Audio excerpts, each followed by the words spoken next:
আল্লাহু লা ইলাহা ইল্লা হুয়াল হাইয়ুল কাইয়্যুম। আল্লাহ হলেন ওই মহান সত্তা যিনি ছাড়া কোনো এলা নাই। তিনি হায়, তিনি চিরজীবী।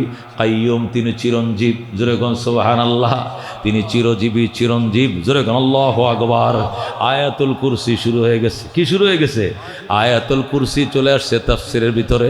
আল্লাহর হাবিব সাল্লাল্লাহু আলাইহি ওয়াসাল্লাম হাদিসে ইরশাদ করেন, ইন্না আফজালা আয়াতিন ফিল কুরআন আয়াতুল কুরসি। কোরআনে কারীমের মধ্যে ৬৬৬৬টি আয়াত আছে। এই ৬৬৬৬ আয়াতের মধ্যে সর্বশ্রেষ্ঠ আয়াত হলো আয়াতুল কুরসি। ইন্না আফজাল আয়াতিন ফিল কুরআন আয়াতুল কুরসি। রাসূল বলেন কোরআনের মধ্যে সর্বশ্রেষ্ঠ আয়াত হলো আয়াতুল কুরসি। ২৫৫ নম্বর আয়াত। ধরে কোন আল্লাহু আকবার। আল্লাহর হাবিব সাল্লাল্লাহু আলাইহি ওয়াসাল্লাম ইরশাদ করেন, মান করা আয়াতুল কুরসি দুবুরা কুল্লি সালাতিন মাকতুবাতিন লাম ইয়ামনাহু মিন দুখুলিল জান্নাহ ইল্লাল মাউত। আল্লাহু আকবার। আল্লাহর হাবিব সাল্লাল্লাহু আলাইহি ওয়াসাল্লাম ইরশাদ করেন, যে ব্যক্তি আয়াতুল কুরসি পড়বে প্রত্যেক ফরজ নামাজের পর, দুবুরা কুল্লি সালাতিন মাকতুবাতিন মানে কি? প্রত্যেক ফরজ নামাজের পর সালামটা ফিরাই আল্লাহুম্মা আমিন কই আমরা, কথা কোন ঠিক কি না? নবী কয় আল্লাহুম্মা আমিন বেটা পরে কইস, আগে আয়াতুল কুরসি পড়লো, সালাম ফিরাই কি পড়তে হবে? আল্লাহু লা ইলাহা ইল্লা হুয়াল হাইয়ুল কাইয়্যুম লা তাখুযুহু সিনাতুন ওয়ালা নাওম লাহু মা ফিস সামাওয়াতি ওয়া মা ফিল আরদ মান যাল্লাযী ইয়াশফাউ ইনদাহু ইল্লা বিইذনিহি ইয়ালামু মা বাইনা আইদিহিম ওয়া মা খালফাহুম ওয়া লা ইউহিতুনা বিশাইইন মিন ইলমিহি ইল্লা বিমা শাআ ওয়াসি'a কুরসিয়্যুহুস সামাওয়াতি ওয়াল আরদ ওয়া লা ইয়াউদুহু হিফযুহুমা ওয়া হুয়াল আলিয়্যুল আযীম। আল্লাহু আকবার। আল্লাহর হাবিব বলেন, লাম ইয়ামনাহু মিন দুখুলিল জান্নাহ ইল্লাল মউত। আয়াতুল কুরসি যদি ফরজ নামাজের পরে আমার উম্মতে পড়ে, জান্নাতে ঢুকতে কোনো বাধা নাই। বাধা একটাই, এখনো মরণ আসে নাই। মরতে দেরি হবে, জান্নাতে যাইতে দেরি হবে না। সুবহানাল্লাহ। হ্যাঁ, এই জন্য ৫ ওয়াক্ত নামাজের পরে ইমাম সাহেব সালামটা ফিরাইলে হুজুর মোনাজাত একটু দেরি করেন, আয়াতুল কুরসিটা পড়ে লই। কথা কোন ঠিক কিনা? ইমাম সাহেব নিজেও পড়বেন, মুসল্লিরও পড়বেন। অথবা যদি মনে করি ইমাম সাহেব মোনাজাত করে ফেলাইছে, আচ্ছা করুক, মোনাজাত হয়ে যাক, এরপরে এটা পড়বেন, পরে সুন্নতের জন্য দাঁড়াবেন। ঠিক আছে তো ইনশাআল্লাহ? আল্লাহর হাবিব সাল্লাল্লাহু আলাইহি ওয়াসাল্লাম ইরশাদ করেন, এ উম্মত, আয়াতুল কুরসি পড়ে যদি ঘর থেকে বের হও, বাড়িতে ফিরার আগে রাস্তার মধ্যে তোমার জন্য ৭০,০০০ ফেরেশতা তোমার নিরাপত্তার জন্য দোয়া করতে থাকবে। আয়াতুল কুরসি পরে বাসার থেকে বের হইয়া ৩ দিন ৪ দিন বিশ্ব ইজতেমায় গেছেন, কক্সবাজার গেছেন, বেড়াইতে গেছেন, ঢাকা গেছেন, ময়মনসিংহ গেছেন, যে কাজে যান না কেন, বাড়িতে ফিরার আগ পর্যন্ত ৭০,০০০ ফেরেশতা কানবে। দরজা দিয়ে অন্ধকারের মতো ঢুকতেছে, আমি খপ করে ধরলাম। ধরার পরে কিসকিস কিসকিস শব্দ করছে। আমি বললাম ছাড়ুম না। আমি আবু দারদা, রাসূলের সাহাবী, আল্লাহর হাবিবের কলিজার টুকরা সাহাবী। আমার পকেটের টাকা তুই ডেলিনেস কহ নেই, আর আইবে নি কোনোদিন, আরামু না।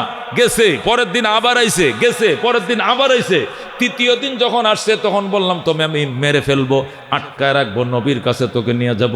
তখন ডাক দেখো, নবীর কাছে নেওয়া লাগতো না, আমি জীবনেও আসবো না। তোমাকে একটা মন্ত্র শিখিয়ে দেই, এই মন্ত্রের বিনিময় হলো তুমি আমারে মাফ করে দাও। তখন সে আমাকে বলছে, ও আবু দারদা, শোয়ার টাইমে আয়াতুল কুরসি পরে ঘুমাইবা। এই ঘরে রাত্রেবেলা কোনো চোর ডাকাত জিন পরীর অনুপ্রবেশ ঘটবে না। যেরকম আল্লাহু আকবার। মেরে বায় দুস্থ বুজুর্গ, এই ছিল আয়াতুল কুরসির ফজিলত। মনে রাখার মতো একটা ফজিলত, সেটি হলো রাত্রে ঘুমানোর টাইমে পড়ব, ঘর বাড়ি মাল সামানা নিরাপদ। কথা কোন ঠিক কিনা? আরেকটা হলো ৫ ওয়াক্ত নামাজের পরে সালাম ফিরানোর পরে এটা পড়ব, আল্লাহ যেদিনে মৃত্যু দেয়, মৃত্যু হইতে দেরি হবে, জান্নাতে যাইতে দেরি হবে না। মানে আল্লাহ জান্নাত দিবেন খুশি হয়ে। যেরকম আল্লাহু আকবার। এই জন্য আয়াতুল কুরসি করতে রাজি আছে। লিল্লাহি তাকবীর। আল্লাহ তুমি কবুল করো, যেরকম আমিন। এই ছিল আয়াতুল কুরসির মর্যাদা। এবার মুফাসসিরিনে কেরাম লেখেন, আচ্ছা এই আয়াতের এত মর্যাদার কারণটা কি? এই আয়াতের এত মর্যাদার কারণটা কি? ৬৬৬৬ আয়াতের মধ্যে এটা হলো ২৫৫ নম্বর আয়াত। এছাড়া আরও ৬৫০০ আয়াত আছে। সব আয়াতের মধ্যে এটা শ্রেষ্ঠ কেন, তার কারণটা কি? ১ নম্বর কারণ হলো এই আয়াতের ভিতরে আল্লাহ সার্বভৌমত্বের বর্ণনা দিয়েছেন। সুবহানাল্লাহ। এই আয়াতের মধ্যে আল্লাহ তার সার্বভৌমত্বের বর্ণনা দিয়েছেন। সার্বভৌমত্বের মালিককে, ক্ষমতার মালিককে আল্লাহ তাআলা এই আয়াতের মধ্যে সার্বভৌমত্বের বর্ণনা দিয়ে বলেছেন জগতের কেউ সার্বভৌমত্বের মালিক না, হাইয়ুন কাইয়ুম আল্লাহ মালিক। কতক্ষণ ঠিক কিনা? এই হাইয়ুন কাইয়ুম বলে আল্লাহ যে সার্বভৌমত্বের মালিকের পরিচয় করে দিয়েছেন, এই কারণে আয়াতের মর্যাদা বাড়ছে। 2 নম্বরে আল্লাহ তাআলার 99টা নাম আছে। কয়টা নাম? সেফাতি নাম 99টা আছে। এর মধ্যে এমন কিছু নাম এখানে আছে যেগুলো শ্রেষ্ঠ নাম, যেগুলোকে সবচেয়ে বড় নাম বলা হয় ইসমে আজম বলা হয়। সুবহানাল্লাহ। আল্লাহ 99 নামের মধ্যে সবচেয়ে বড় নাম যেটা, এটাকে বলা হয় ইসমে আজম। আজম মানে মহা বড়, আজম মানে অনেক বড়। কোন ইসমে আজম কাকে বলে? যে নামটা আল্লাহর বড় নাম। যে নাম পড়িয়া সুলাইমান আলাইহিস সালাম কি করতেন? তিনি জাহাজে উঠে বসতেন, চোখের ফলকে পৃথিবীর এই মাথার থেকে ওই মাথায় চলে যেতেন। যেরকম আল্লাহু আকবার। ইসমে আজম বলো ওই ইসিম, যে ইসিম আল্লাহর ওই নাম, যে নাম পইরা বুকে ফু দিয়া চোখ বন্ধ করে নিয়ত করে বইছে, আজান চলতেছে বাইতুল্লাহ, আর সে আঙ্গারগারা মসজিদে, বাইতুল্লাহ জোহরের আজান চলতেছে, আঙ্গারগারা মসজিদে সে আইছে, আজান বাইতুল্লাহ চলতেছে, এখানেও চলতেছে। চোখ বন্ধ করে ইসমে আজম পরে মনে মনে কয় আল্লাহ, মন চাইছিল জোহরের জমাতে বাইতুল্লাহ শরীক হইতাম, মন চাইছিল হেরেমে মক্কায় জমাতে শরীক হইতাম। আমি তোমার বড় নামটা পরে ফোঁ দিছি, চোখ বন্ধ করছি, আমারে পৌঁছায় দাও। চোখ খুলে দেখবে বাইতুল্লাহর সামনের কাতারে বসে রইছে। এটা ইসমে আজম যারা জানে তাদের পক্ষে সম্ভব। এই জাতীয় মানুষগুলো মুস্তাজাবুদ দাওয়াত হয়। কি হয়? মুস্তাজাবুদ দাওয়াত হয় যারা ইসমে আজম জানে। যেরকম সুবহানাল্লাহ। ইসমে আজম মানে সবচেয়ে বড় নাম, দামি নাম। এটা এমন মিসাইল, এমন অ্যাটম বোম, এটা ইউজ করলে শত্রু ধ্বংস হয়ে যায়। কথা কোন ঠিক কিনা? আল্লাহ ডাক দেয়া আল্লাহু লা ইলাহা ইল্লা হুয়াল হাইয়ুল কাইয়ুম। আল্লাহু লা ইলাহা, আল্লাহ তো ওই মহান সত্তা, তিনি ছাড়া কোনো এলা নাই। হুয়াল হাইয়ুল কাইয়ুম, তিনি হলেন হাই। হাই মানে কি? চিরজীবী। আল কাইয়ুম, চিরঞ্জীব। যেরকম আল্লাহু আকবার। কাইয়ুম বলা হয় যিনি অন্যকেও জীবন দেয়। যে হাইয়ুন মানে নিজে কি চিরজীবী, কাইয়ুম মানে যিনি কি অন্যকেও কি দেয়, যিনি জীবন দান করেন, একে চিরঞ্জীব বলা হয়। যেরকম আল্লাহু আকবার। তিনি হলেন আল্লাহ যিনি চিরঞ্জীব, চিরজীবী। লা তাখুযুহু সিনাতুন ওয়ালা নাওম। যেরকম সুবহানাল্লাহ। তিনি নিজে চিরঞ্জীব, চিরজীবী, অন্যদেরকে জীবন দেয়, দুনিয়াকে তিনি পরিচালনা করেন। তিনি সর্বদা ছিলেন, সর্বদা আছেন, সর্বদা থাকবেন। সেকেন্ডের জন্য যিনি বিলীন হয় না, তাকে বলা হয় হাইয়ুন কাইয়ুম। কতক্ষণ ঠিক কিনা? তাম জগৎকে তিনি পরিচালনা করেন। জগৎ পরিচালনা করতে গিয়া, কোটি কোটি সৃষ্টিকে পরিচালনা করতে গিয়া মানুষ প্রশ্ন করতে পারে তাহলে উনি কি ক্লান্ত হয় নাই? আল্লাহকে আমার কোনো ক্লান্তি নাই। লা তাখুযুহু সিনাতুন ওয়ালা নাওম, আমাকে নিদ্রাও পায় নাই, তন্দ্রাও পায় না। সুবহানাল্লাহ। মানুষ ক্লান্ত হইলে, মানুষ কি হইলে? ক্লান্ত হইলে ঘুম আসে। কথা কোন ঠিক কিনা? ঘুমে যদি কলব ঘুমায়, চোখও ঘুমায়, তাকে বলে নিদ্রা। আর কলব যদি সজাগ থাকে, চোখ ঘুমায়, তাকে বলে তন্দ্রা। যেরকম আল্লাহু আকবার। নবী কয় আমার চোখও, আল্লাহ কয় আমার চোখও ঘুমায় না, অন্তর ঘুমায় না। যেরকম আল্লাহু আকবার। নবী বলেন তানামু আইনায়া ওয়ালা ইয়ানামু কলবি। নবী কয় আমার 2 চোখ ঘুমায় কিন্তু আমার অন্তর ঘুমায় না। কে বলে? নবী বলেন আমার 2 চোখ ঘুমায় কিন্তু অন্তর ঘুমায় না। আর আল্লাহ কয় আমার চোখও ঘুমায় না, অন্তরও ঘুমায় না। যেরকম আল্লাহু আকবার। আল্লাহ নবী বলছেন তানামু আইনায়া ওয়ালা ইয়ানামু কলবি। তানামু আইনায়া ওয়া কলবি ইয়াকজান। তানামু আইনায়া ওয়ালা ইয়ানামু কলবি। নবী কয় চোখ 2টা ঘুমায় আমার, কিন্তু অন্তর সজাগ থাকে। আর আল্লাহ কয় আমার চোখও ঘুমায় না, অন্তর ঘুমায় না, 2টাই সজাগ থাকে। যেরকম সুবহানাল্লাহ। মানুষ যখন ক্লান্ত হয়ে যায় কাজ করতে করতে, পাহারাদারি করতে করতে, সারা রাত পর্যন্ত দারোয়ান বাড়ি পাহারা দিছে, সন্ধ্যা 6টার থেকে ভোর 6টা, 7টা বাজলে ঘুম এসে গেছে, কেন আর কত পাহারা দিব? আল্লাহ কো জগৎ পাহারা দেই আমি, ওয়ালা ইয়াউদুহু হিফযুহুমা, এই জগৎ পাহারা দিতে আমার কোনো ক্লান্তি নাই, ঘাটতি নাই, আমি এত গাবড়িয়ে যাই না, আমি ক্লান্ত হয়ে যাই না, এটি আমার জন্য নরমাল ব্যাপার। আল্লাহু আকবার। এই জন্য আল্লাহ বলেন, আমি যে জগৎ পাহারা দেই, জগৎকে আমি সৃষ্টি করি, জগৎকে বাঁচিয়ে রাখি, সৃষ্টিগুলোকে হায়াত দেই, আমার ভিতরে কোনো ক্লান্তি নাই। যেহেতু ক্লান্তি নাই, এই জন্য আমার ঘুমও নাই, নিদ্রাও নাই। ঘুম এবং তন্দ্রা হলো ক্লান্তির আলামত। মানুষ যখন ঘুম আসে তখন বুঝো দেখি ক্লান্ত হয়ে গেছে, এই জন্য ঘুম আসে।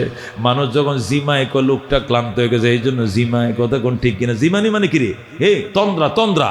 আল্লাহ কাল্লা তাখুযুহু সিনাতু ওয়ালা নাওম, আল্লাহকে ক্লান্তি, আল্লাহকে ঘুমেও পায় না, তন্দ্রাও পায় না। লাহু মা ফিস সামাওয়াতি ওয়া মা ফিল আরদ, উনার নিয়ন্ত্রণে আসমান জমিনে যা আছে সব কার নিয়ন্ত্রণে? আসমান জমিন এবং আসমান জমিনের ভিতরে যা আছে সমস্ত কার? মানুষকে 18,000 মখলুক, 19,000 মখলুক, হুদাই কথা, মখলুকের কোনো গণনা কোরআন হাদিসে নাই। বিজ্ঞান বলছে শুধু স্থলের মধ্যে 63 লক্ষ মখলুক আছে। শুধু স্থলের মধ্যে বিজ্ঞানীরা বলে, আমরা বিভিন্ন অনুবীক্ষণ যন্ত্র মন্ত্র দিয়ে পরীক্ষা নিরীক্ষা করে শুধু স্থলের মধ্যে 63 লক্ষ প্রাণী পাইছি। কয় লক্ষ প্রাণী? এখন পানির নিচে যারা কত কোটি প্রাণী লুকায় রয়েছে, হেডির মধ্যে তো যন্ত্রপাতি ফিট করা তেমন যন্ত্র আমাদের কাছে নাই। এই জন্য বোঝা গেল 18,000 মখলুকাত, অমুক মখলুকাতের মুরব্বীরা এমনি কয়, মখলুকাতের কোনো শেষ নাই। মখলুক যদি নির্দিষ্ট হয়, আল্লাহর পাওয়ারটাও নির্দিষ্ট হয়ে যাবে। মখলুক অসংখ্য, আল্লাহর ক্ষমতা অসংখ্য, কথা কোন ঠিক কিনা?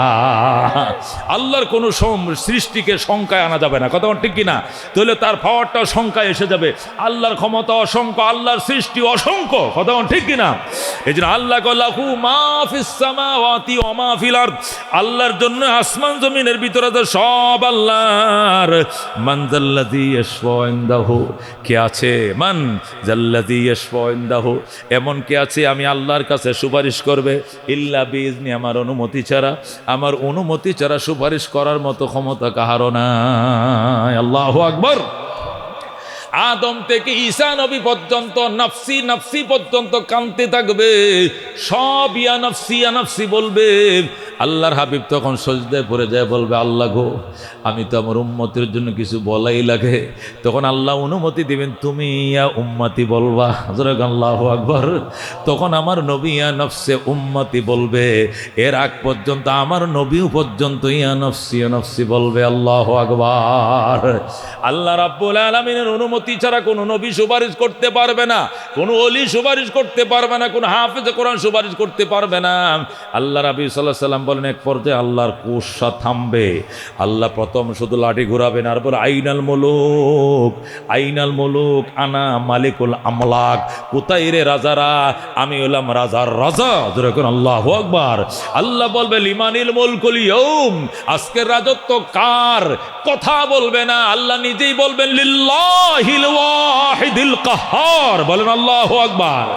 আজকে রাজত্ব কার? কেউ জবাব দিতে পারবেন? আল্লাহ নিজে জবাব দেবেন, লিল্লাহিল ওয়াহিদিল কাহ্হার। ওই আল্লাহর জন্য রাজত্ব, যিনি পরাক্রান্ত।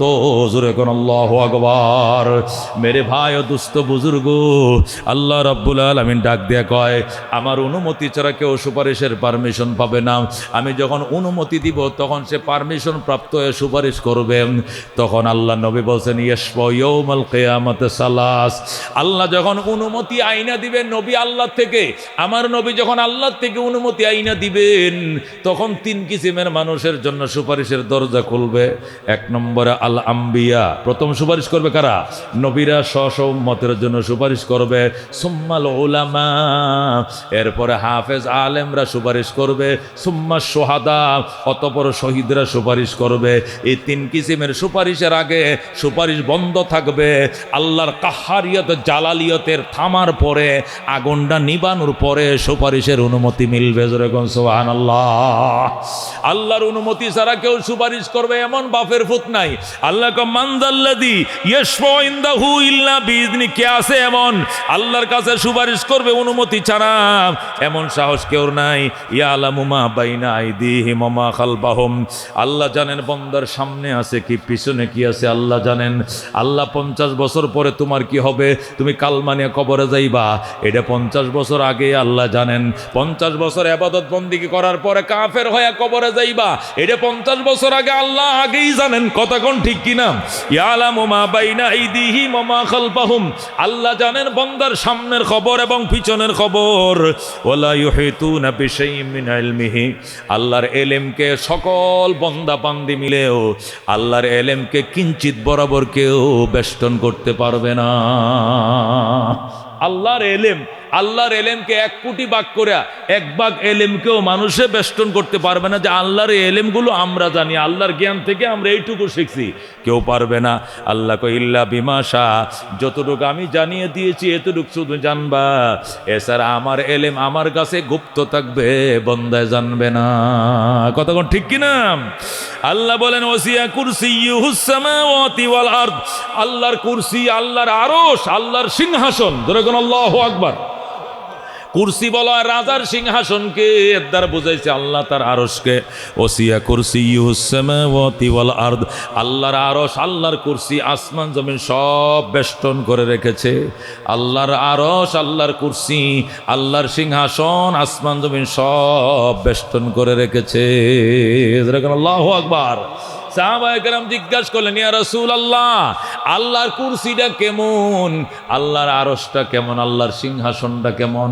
নবী বলেন, বিরাট বড় মরুভূমির মাঝখানে একটা ঢাল যদি ফেলে রাখো, অত বিরাট বড় ঢালের মাঝখানে যদি 7টা পেঁয়াজ রেখে দাও, অত বিরাট খালি ময়দানের মধ্যে 7টা দিরহাম যদি রেখে দাও, তাহলে এই বিরাট ময়দানের মধ্যে 7টা কয়েন পয়সা যেরকম ছোট, এই 7টা আসমান জমিন কুরসির সামনে এত ছোট। যেরকম আল্লাহু আকবার। এই জন্য আল্লাহ বলেন ওয়াসিয়া কুরসিয়্যুস সামাওয়াতি ওয়াল আরদ, আসমান জমিন সব আল্লাহর কুরসি, আল্লাহর সিংহাসনে বেষ্টন করে রেখেছে। ওয়ালা ইয়াউদুহু হিফযুহুমা, এই বিশাল আকাশ জমিনকে সংরক্ষণ করা এটা আল্লাহকে অপরক করে না, আল্লাহ এতে সক্ষম। ওয়া হুয়াল আলিয়্যুল আযীম, তিনি সুউচ্চ মর্যাদাবান, আজিম তিনি মহান। সুবহানাল্লাহ। আলিয়ুন মানে সুউচ্চ মর্যাদাবান, উচ্চ মর্যাদাশীল। ওহুয়াল আলিয়ু, তিনি হলেন উচ্চ মর্যাদাশীল। আল আজিম, তিনি মহান। আল্লাহু আকবার। আল্লাহু লা ইলাহা ইল্লা হুয়াল হাইয়ুল কাইয়ুম, আল্লাহ হলেন ওই সত্তা যিনি ছাড়া কোনো এলা নাই, তিনি হলেন হাই, তিনি হলেন কাইয়ুম। আল্লাহু আকবার। হযরত আলী রাদিয়াল্লাহু তাআলা আনহু বলেন, এই আয়াতুল কুরসি সমস্ত আয়াতের সেরা হওয়ার কারণটা কি?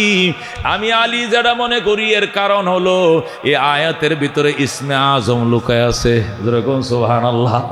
আয়াতুল কুরসির মধ্যে কি আছে? ইসমে আজম লুকায় আছে। এই জন্য এই আয়াতটার দাম বেশি, কেননা আয়াতের ভিতরে আল্লাহ ইসমে আজম লুকায় রাখছে। আমার মা বোনরা শোনো রে মা, মা যত ব্যস্ততা থাকুক না রে মা, নামাজের যায় নামাজে লাভ দিয়ে উঠো না, নামাজটা পরে আয়াতুল কুরসিটা পইরা এর পরে শরীরের মধ্যে ফু দিবা, সাথে 4 কুল নিবা, নিয়ে আয়াতুল কুরসিটা পইরা 4টা কুল পইরা মাথার থেকে পাও পর্যন্ত মুইছা দিবা। নবী শিখাইছেন। আর এক নামাজ আসার আগ পর্যন্ত কোনো সেহের, জাদু, জিন পরীর কোনো অনিষ্ট তোমার শরীরে স্পর্শ করতে পারবে না। আল্লাহ নবী শিখাইছেন 5 ওয়াক্ত নামাজের পর বিশেষ করে সকাল বিকাল আয়াতুল কুরসি পড়বা, 4 কুল পড়বা, পড়া মাথার থেকে পাও পর্যন্ত পিছনে যতটুকু সম্ভব হাতটা বলায়া দিবা। আল্লাহ রাব্বুল আলামিনের দয়া কালামের বরকতে জীবনেও তোমার শরীরে কোনো অনিষ্টতা ঢুকবে না। ছোট বাচ্চাদেরকে আয়াতুল কুরসি শিখাইতে নবী শিখাইছেন, আলী আয়াতুল কুরসি পড়া বাচ্চাদেরকে শিখাও। আরও ছোট বাচ্চা যারা শিখতে পারে না, এমন বাচ্চারা জিন পরীর যদি ভয় থাকে, বদ নজরের ভয় থাকে, তাহলে সাদা কাগজের মধ্যে আয়াতুল কুরসি সুন্দর করে লিখবেন, লিখে ছোট করে তাবিজের মতো করে ঠোলের মধ্যে দিয়ে মোম দিয়ে আটকায়া গলার মধ্যে অথবা হাতের মধ্যে বাইদা দিবেন।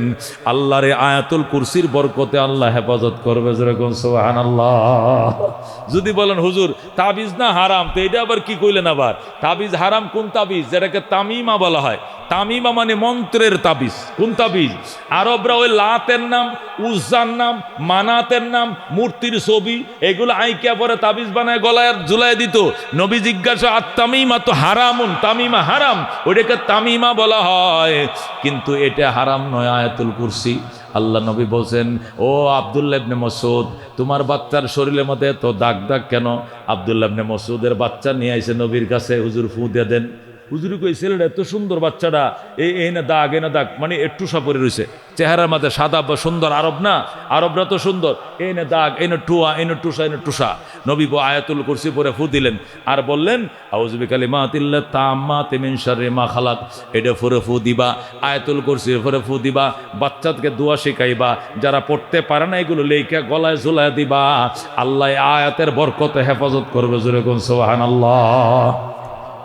আয়াতুল কুরসি পড়া, সূরা ফাতিহা পড়া ফু দিবেন, সকল রোগের শেফা হয়ে যাবে। আল্লাহ রাব্বুল এর বরকতে আল্লাহ সন্তান হেফাজত করবেন।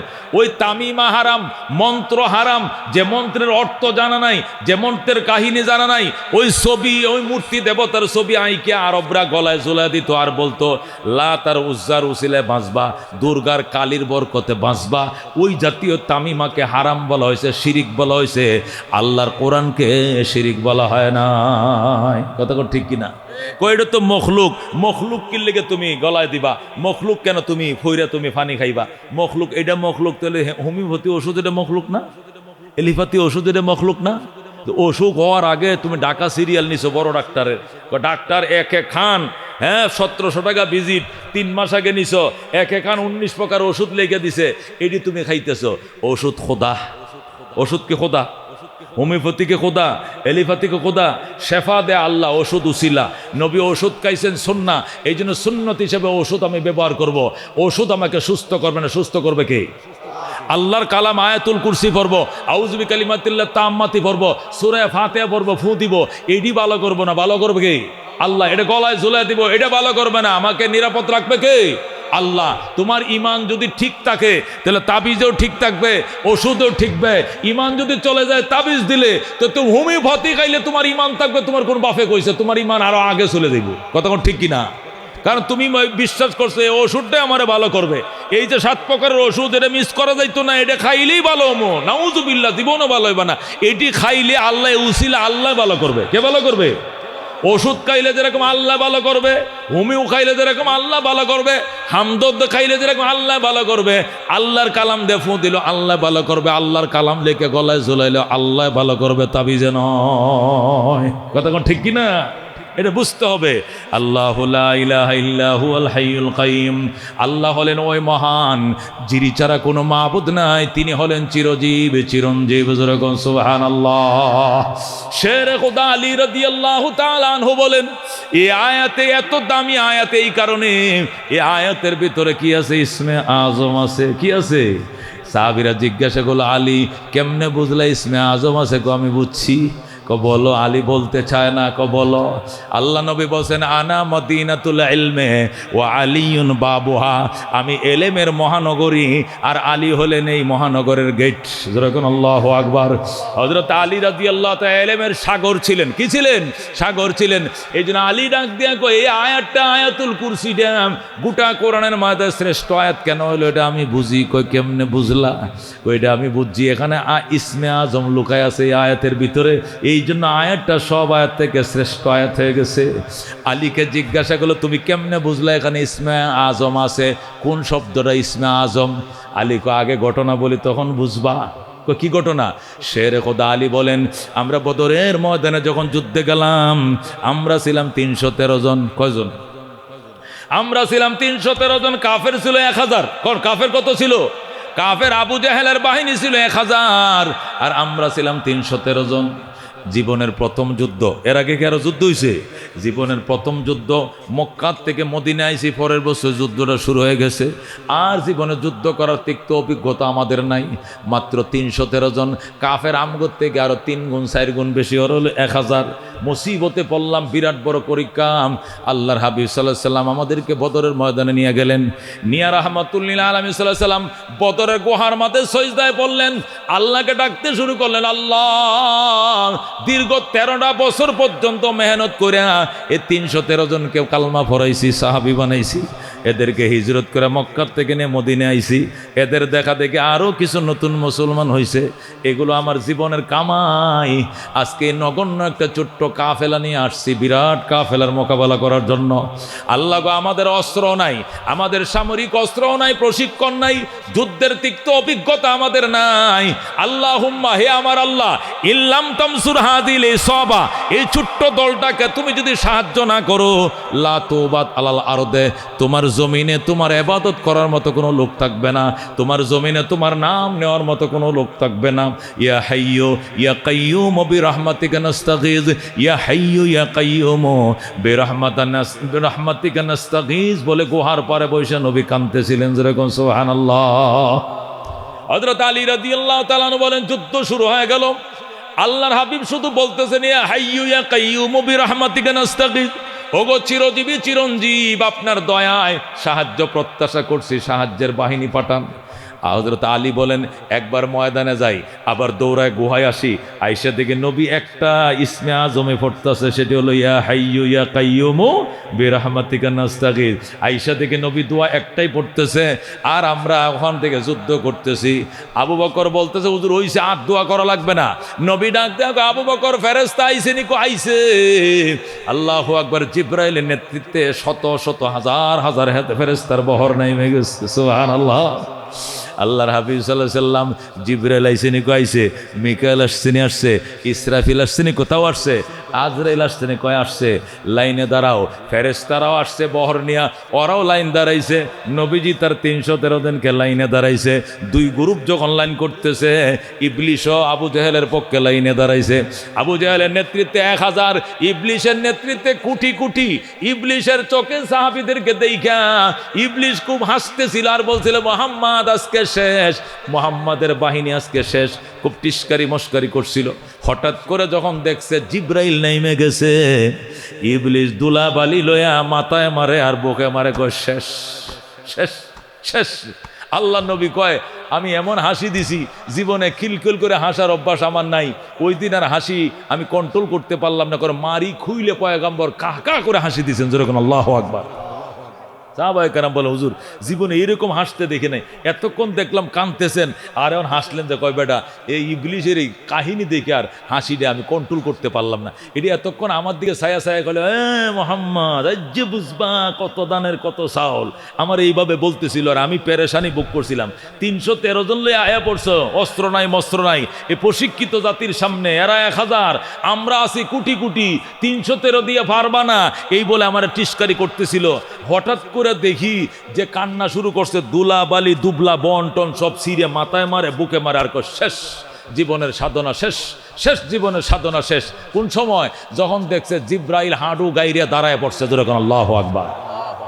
এ মুসলমান, আবু জাহেল ফালাইছে 2টা নাবালেক শিশু, একটার নাম মুআজ আর একটার নাম মুআব্বিজ। আবু জেহেল যখন কন্ট্রোলে এসে গেছে, তার গোড়ার পাও কাইটে ফেলাইছে, তার পায়েরও গিরা কাটা, দমটা শুধু নাকের মধ্যে আছে। আবু জেহেলের নেতারা কো, বস কামটা ঠিক করলেন? কো কি? এই 2টা শিশুর সামনে আপনি সিলিন্ডার করলেন, এটা হইলনি, আপনি আমাদের মাজা ভেঙ্গে দিলেন। আবু জেহেল কো, ভাইজান আমি 2টা শিশুর জন্য সিলিন্ডার করি নাই, 2টা শিশুর পিছন দিয়ে 2টা খাম্বা দাঁড়ায় রয়েছে, এগুলোর দেখে আমি সিলিন্ডার করছি। এই মুআজ আর মুআব্বিজের পিছনে এমন 2 জন ব্যক্তি দাঁড়াইছে, পাগুলো জমিনে, মাথা লাগছে আকাশে। আল্লাহু আকবার। এ মুটা বললম ধরছে আমার দিকে, বুকটা ফালাইলাম, বেটা তাড়াতাড়ি সিলিন্ডার কর। ওর অটোমেটিক কাঁপতে কাঁপতে তরবারি হাতেতে পড়ে গেছে। যে অস্ত্র ধরছিল যদি এইদিকে মারতো, ওইদিকে বের হয়ে যাইতো গা। এক একটা খাম্বা আসমানের সাথে মাথা লাগছে, পা জমিনে। এই 2টা বালকের পিছনে ওই 2টা ব্যক্তিকে দেখে আই, তখন বুঝে পালাইছি মোহাম্মদের খোদার সাহায্য আইসা গেছে, পারা যাবে না, এই জন্য সিলিন্ডার করছি। আবু জেহেল আব্দুল্লাহ ইবনে মাসউদ রাদিয়াল্লাহু তাআলা আনহুকে ডাইকে বলতেছে, আব্দুল্লাহ তুমি তো এই জুন কমান্ডার তাই না? বদরের মধ্যে 313 জনকে নবী 5টা জুনে ভাগ করছিলেন। কয়টা জুনে ভাগ করছিলেন? 5টা জুনের মধ্যে একটা জুন কমান্ডার ছিল আব্দুল্লাহ ইবনে মাসউদ। আর ওই জুনের হাতে ধরা খাইছে কে? আবু জেহেল। ওই জুনের মধ্যে 2 জন নাবালেগ শিশু ছিল, মুআজ আর মুআফেজ। এই 2 নাবালেগ শিশুর হাতে ওরা ধরা খাইছে। নবী এই 2টারে আনার কথা ছিল না, কিন্তু এরা কুস্তি খেললা ছোটটা বড়টারে ফালাই দিছে। পরে ছোট বুঝেন না, ফালাই দেওয়ার পরে কুস্তি করে ওরা এরা বীরত্ব প্রকাশ করে পয়গম্বরের সাথে যুদ্ধের ময়দানে আসছে। এদের ফালাই পড়ছে। আব্দুল্লাহ ইবনে মাসউদের ডাক দেও, আঙ্কেল আবু জেহেল কোথায়? আমার দেখা মাত্র খবর দিবেন। আব্দুল্লাহ মাসউদ, আবু জেহেল তো তোরা কি উঠবি? আবু জেহেলের গোড়ার খোরা লাগ পাবি বেটা, ছোট ফোলাবান লেদা ফোলাবান কসকি ফার্মু। আমনে খালি আবু জেহেলের শুনছি আমার নবীরে গালি দেয়। আমরা আসছি আবু জেহেলের খাওয়ার জন্য, আর খাওয়ার জন্য নয়। খালি আবু জেহেল ময়দানে ঢুকলে খালি দেখায় দিবেন, এনে বাস পাখির মতো ধাপায় পড়বো। যেরকম আল্লাহু আকবার। মেরে ভাই ও দোস্ত বুজুর্গ, যেই মাত্র আবু জেহেল মাঠে ঢুকছে 5টা জুনের মধ্যে একটা জুন কমান্ডার ছিলেন আব্দুল্লাহ ইবনে মাসউদ। আব্দুল্লাহ মাসউদ কো বাতিজা এদিকে ওই যাইতেছে দেখছস, ওই যে উঁচা গোড়ার উপরে যেটা, ওইটা আবু জেহেল কি করবে? কো ফইলা যায় কূপ ধরেছে গোড়ার ফায়ে, গোড়ার ফাও কাটছে, গোড়া কাইতে পড়ে গেছে। এরপরে ওইটা পড়ছে, পড়ার পরে আবু জেহেলের পায়ে কূপ শুরু করছে। যেরকম আল্লাহু আকবার। আবু জেহেলের অবস্থা খুব নড়বড়ে, 10 মিনিটের মধ্যে মারা যাবে। ওই সময় ডাইকা কো বাজান তোমাদের কমান্ডারকে একটু ডাকো। কমান্ডার ডাকছে আব্দুল্লাহ ইবনে মাসউদকে ডাকার পরে আব্দুল্লাহ তুই তো আমার চিনস, তোর বাড়িও মক্কায়, আমার বাড়িও মক্কায়, তোরা নবীর সাথে হিজরত করে আইসো, আমি নবীর বিরুদ্ধে যুদ্ধ করার জন্য আইসি। আমরা তো এক এলাকার মানুষ, যা হোক আমি তো নবীর চাচা, এইটুকু তো তোরা জানোস। জীবনের তোর একটু জান ভিক্ষা দেওয়া যায় কিনা দেখ, বাঁচিয়া থাকার জন্য কিচ্ছু করবো না জীবনে। আব্দুল্লাহ ইবনে মাসউদ কয়, উপর থেকে ছেড়ে দেওয়ার মতো কোনো নির্দেশ না আসলে ছেড়ে দেওয়ার অধিকার কোনো সৈনিকের নাই। আমাদের চিফ কমান্ডার মুহাম্মদুর রাসূলুল্লাহ সাল্লাল্লাহু আলাইহি ওয়াসাল্লাম, উনি গুহার মধ্যে আছেন, উনি আল্লাহর সাথে কথা বলতেছেন। ওনার পক্ষ থেকে যদি নির্দেশ না আসে তাহলে কাকে ছেড়ে দেওয়ার কোনো সিস্টেম আমাদের কাছে নেই। আব্দুল্লাহ ইবনে মাসউদ রে শুন, যদি ছেড়ে দেওয়ার সিস্টেম কোনো নাও থাকে তাহলে অন্তত একটা কাজ কর। কি কাজ? আমারে মেরেই ফেলবে। কহ মেরেই ফেলবো। যদি মেরেই ফেলতে হয় তাহলে আমি একজন নেতা, আর একজন নেতা দিয়ে আমার হত্যা কর। এই নাবালেগ শিশু দিয়ে হত্যা করলে এটা আমার জন্য কলঙ্ক হবে। এই ছোট শিশু দিয়ে আমারে মারবে, আমার মতো একটা নেতা, একটা ভিলিয়ান নেতাকে শিশু দিয়ে মারবে, এটা কলঙ্ক। এই জন্য তোদের মধ্যে বীর বিক্রম আছে, শেরে খোদা আলী আছে, নাহলে তুই আব্দুল্লাহ ইবনে মাসউদ আসদ, অথবা কোনো বীর বিক্রম যারা মক্কাতেদের সাথে আছে, এদের কাউকে দিয়ে মার। এছাড়া তো আমার ইজ্জত থাকে না। আব্দুল্লাহ ইবনে মাসউদকে মরবি, এখনও তোর অহংকার এটা কমে নাই, মরবি এখন অহংকারের কমে নাই। আমাদের সিস্টেম হলো যে দুশ্মন যে সৈনিকের হাতে ধরা খাবে, ওই সৈনিক যতক্ষণ অন্যের সাহায্য না চাবে এতক্ষণ পর্যন্ত সেই দুশ্মনকে সেই হত্যা করবে, অন্যের এখানে আগায় যাওয়ার কোনো অধিকার নাই। এটা আমাদের যুদ্ধ কৌশল। সেটা হলো যে দুশ্মন যার হাতে ধরা সেই হবে, সে ততক্ষণ পর্যন্ত অন্যের সহযোগিতা না চাবে এতক্ষণ সে তাকেই হত্যা করবে। তুমি যেহেতু নাবালক 2 ছেলের হাতে ধরা খাইছো, এরা যদি আমার সাহায্য চায় তাহলে আমি যাব, এছাড়া তো আমার যাওয়ার এখানে কোনো অধিকার নেই, এটা নবী নিষেধ করছেন। যদি এরা সাহায্য না চায় আমি কি করব? তাহলে কি এরাই আমারে মারবে? কহ আচ্ছা, যদি মারেও তাহলে শেষবারের মতো একটা দাবি এটা রাখবেনি। 2টা তো নাকুচ করে দিলে 3 নম্বরটা রাখবানি। আবু জেহেল আব্দুল্লাহ ইবনে মাসউদ এটা কি? এটা হলো সব কল্লাগুলো তো একত্রিত করবা, আজকে একত্রিত করবা। আমি যে একটু নেতা মানুষ, আমার কল্লাটা যেন সবার চেয়ে বড় হয়, এই জন্য আমার কল্লাটা একবার গোড়ার থেকে কাটবা, নিচে দেয়া এখান থেকে একবার গোড়ার থেকে কাটবা, উপরে গাড়ের সাথে লাগায় কাইটো না, গলার সাথে লাগায় কাটবা, যাতে সবটি কল্লা একত্রিত করলে দেখতেই যেন দেখা যায় নেতারা যেমন কল্লাটা তেমন। বুঝছেননি কথা? অহংকার মানুষকে কোন ধ্বংসের মধ্যে নিয়ে যায়। মরার পরেও অহংকার, কল্লা জমা দিবে, জমা দেওয়ার মধ্যে অহংকার। দেখছেন না অবস্থা? আব্দুল্লাহ ইবনে মাসউদকে এটা মানা যাইতে পারে, এটা মানলে আমাদের কোনো আপত্তি নাই, বা আগের 2টা মানা যাবে না। তো মুফাসসিরিন কেরাম বলেন মুত্তাকিন মানে মুত্তাকিন হয়ে গেছে, একে বলা হচ্ছে না এখানে মুত্তাকিন।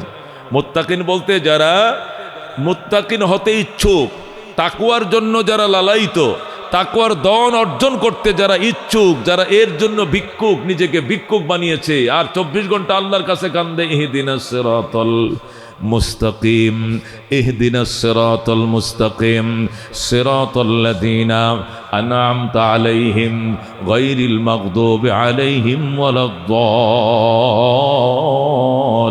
ওয়ালাদ-দাল্লিন। আমিন। ইয়া আল্লাহ আমাকে সরল পথ দেখাও, ইহদিনাস সিরাতাল মুস্তাকিম, আল্লাহ আমাকে সরল পথ দেখান। কোন পথ? সিরাতাল্লাযীনা আনআমতা আলাইহিম, ওই সমস্ত মানুষের পথ দেখাও যাদেরকে পুরস্কৃত করেছো। যাদেরকে কি করেছো? পুরস্কৃত করেছো, যাদেরকে পুরস্কার দিয়েছো, তাদের পথে আমারে পথ দেখাও। গায়রিল মাগদুবি আলাইহিম, অভিশপ্তদের পথে নয়। অভিশপ্ত বলতে ইহুদি, এখানে মাগদুবি আলাইহিম বলতে কি উদ্দেশ্য? ইহুদিদের পথে নয়। ওয়ালা দাল্লিন, এবং গোমরা বিভ্রান্তদের পথে নয়। বিভ্রান্ত বলতে বোঝানো হয়েছে নাসারা মানে খ্রিস্টান। আল্লাহ শিখাইতেছে বান্দা কোলো, তোমরা বলো আলহামদুলিল্লাহ রাব্বিল আলামিন। তোমরা আমি আল্লাহর দরবারে নামাজে দাঁড়িয়ে বলো সমস্ত প্রশংসা বিশ্বজাহানের প্রতিপালকের জন্য, আর রহমানির রাহিম, যিনি পরম করুণাময় দয়ালু, মালিক ইয়াউমিদ্দিন, যিনি বিচার দিনের মালিক। ইহদিনাস সিরাতাল মুস্তাকিম, আমাকে সরল পথ দেখান। সিরাতাল্লাযীনা আনআমতা আলাইহিম, ওদের পথে যাদেরকে পুরস্কৃত করেছেন। গায়রিল মাগদুবি আলাইহিম, অভিশপ্তদের পথে নয়। ওয়ালা দাল্লিন, বিভ্রান্তদের পথে নয়।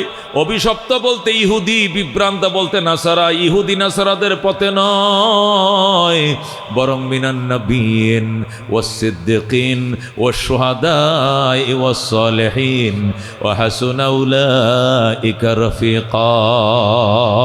বলেন সুবহানাল্লাহ। কাদের পথে? যাদেরকে পুরস্কৃত করেছেন। কাদেরকে পুরস্কৃত করেছেন? আল্লাহ অন্য আয়াতে বলছেন মিনান নাবিয়িন, আমি নবীদেরকে পুরস্কৃত করেছি। ওয়াস সিদ্দিকিন, সত্যবাদীদেরকে পুরস্কৃত করেছি। ওয়াস সালিহিন, এবং সালেহিনদেরকে পুরস্কৃত করেছি। আল্লাহ রাব্বুল আলামিন বলো ওদের পথে চালাও, বলে তোমরা আমার কাছে দরখাস্ত জানাও, আমার কাছে ভিক্ষু সেজে চাইবা, আমি আল্লাহ শাহেনশাহ বলে তোমাকে আমি হেদায়েত দিয়ে দেব। সুবহান। হিদায়াতের জন্য মেরে ভাই ও দোস্ত বুজুর্গ, কাঙ্গাল হইতে হবে। কাঙ্গাল কোনো গরিব মানুষ যদি ধনী মানুষের বাড়িতে কি যায়, ভিক্ষার জন্য যায়, ভিক্ষাবৃত্তির জন্য যায়, খোঁজার জন্য যায়, কিছু সহযোগিতার জন্য যায়, তো ওই লোকটা করে কি? যদি ভালো কাপড় থাকেও বাড়িতে, ওইটিরে চেঞ্জ করে পুরান কাপড় পরে, ঠিক কিনা? গরিবের যে দুই একটা লুঙ্গি নতুন নাই এমন না, দুই একটা লুঙ্গি কিন্তু গরিবেরও নতুন আছে, এটা হোর বাড়ি যাওয়ার লাগে কিনছে, ঠিক কিনা? গরিবেরও তো শ্বশুর বাড়ি আছে, আছে না? ও গরিব মানুষকে শ্বশুর বাড়িতে যায় না? ভিক্ষুককে বিয়ে করে নাই, হাগল হলে আর এক হাগলিরে বিয়ে করছে, তারও তো হোর বাড়ি আছে। ভিক্ষুকের জন্য নতুন জামা আছে, ভিক্ষুকের জন্য নতুন লুঙ্গি আছে, নতুন টুপি আছে, কিন্তু ভিক্ষা করতে যখন যায় তখন ওই তালিওয়ালা জামাটা পরে, ওই সিরা কাপড়টা পরে যায়, যাতে করে যার ঘরে ভিক্ষা করতে যাব তার দেখে যেন আমার প্রতি মায়া লাগে যায়, ঠিক কিনা? আহারে বেচারা জামাটা এই শীতের দিনে 13টা তালি দিয়ে একটা জামা পরছে, আহা, এই দিয়ে তো আর ওর কি হবে না, শীত ফিরাবে না। না, এর একটা জামা কেনার পয়সা দিয়ে দে। আচ্ছা, একটা জামা কিনতে কত লাগে? ওই কলিমুদ্দিন কয়, আমি জানি না কত লাগে। কয় দর তোরে 500 টাকা দিলাম, একটা জামা কিনিস। দ্বিতীয় মাত্র 5 টাকা, কিন্তু যেই দেখছে পরনের জামাটা সেরা, দয়া লাগে 500 টাকা একটা নোট বের করে দিয়েছে। কতক্ষণ ঠিক কিনা? আল্লাহ বলে কুলু ইহদিনাস সিরাতাল মুস্তাকিম।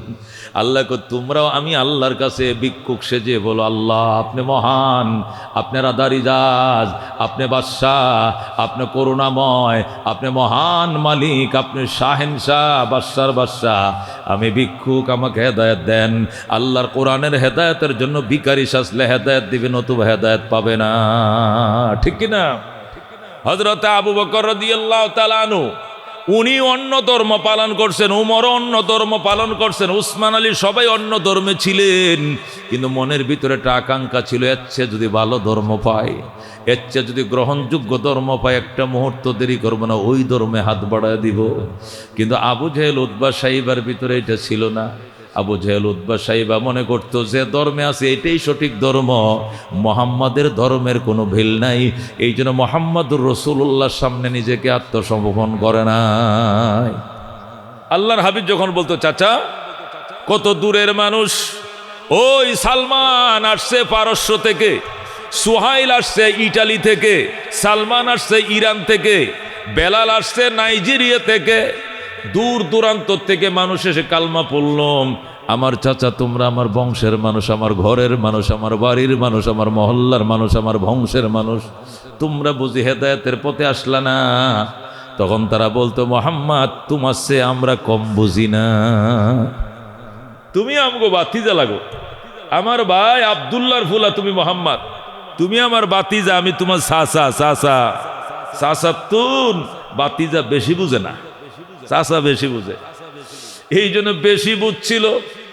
আল্লাহ ডাইরেক্ট কয় সাওয়াউন আলাইহিম, আমার বন্ধু এদেরকে ভয় প্রদর্শন করুন আর নাই করুন, আনজারতাহুম আম লাম তুনজিরহুম ফাহুম লা ইউমিনুন, ভয় প্রদর্শন করুন আর না করুন, এরা কখনো ঈমান আনবে না। আল্লাহ পরিষ্কার বলে দিয়েছে, এটা ঈমান আনবে না। তুমি 23 বছর এর পিছনে মেহনত করবা, আমি 23 বছর পরে যে রেজাল্ট তোমার কাছে আসবে, এটা 23 বছর আগে আমি ঘোষণা দিয়ে দিলাম অগ্রিম। এই বেকার এদের পিছনে দাওয়াত দিলে কোনো লাভ হবে না, আর ঈমান আনবে না। নাউজুবিল্লাহ। কাফেররা যদি বলে, আল্লাহ আপনি বলে দিলেন ঈমান আনবো না, এই জন্যই তো আনি না। হ্যাঁ, আপনি যদি বলতেন ঈমান আনবো তাহলে ঠিকই আমরা ঈমান আনতাম। আল্লাহর বলাটা তাদের ঈমান না আনার জন্য দায়ী নয়। আল্লাহ বলেন, আল্লাহ জানেন, এই জন্য বলে দিয়েছেন। কোন ডাক্তার যদি রুগী দেখে বলে যে রুগীটা বাঁচবে না, এরপরে রুগী যদি মারা যায়, এর জন্য কি ডাক্তার দায়ী? একথা কোন? কোন ডাক্তারের কাছে এমার্জেন্সিতে একটা রুগী নিয়ে গেছেন, যাওয়ার পরে ডাক্তার আগে কি করছে, হার্টবিটটা দেখছে, দেখা হচ্ছে ইকুটা করো, ইকুটা করো তাড়াতাড়ি, ইকুর মেশিনে ঢুকাইয়া, হ্যাঁ এমার্জেন্সি ইকু টিকু করায়, কয় না রুগী নিয়ে বাড়িতে চলে যান, বাঁচবে না। কেন? কয় ধরেন সর্বোচ্চ ঘন্টাখানিক সে বাঁচতে পারে, তার হার্টবিটের অবস্থা 30-এর নিচে নেমে গিয়েছে, এই রুগী বাঁচবে না। এরপরে বলতেছে আপনি ভর্তি করেন, বাঁচবে। তারপরে ভর্তি করছে, করার 1 ঘন্টা পরে সে মারা গেছে। ডাক্তার বলছে আমি আগে বলি নাই যে মারা যাবে? এখন ডাক্তারের অফিস আদালত কম্পিউটার সব ভেঙে সুরমার করে ফেলছে। আপনি বললেন কেন রুগী বাঁচবে না? এই জন্যই তো রুগীটা মারা গেছে।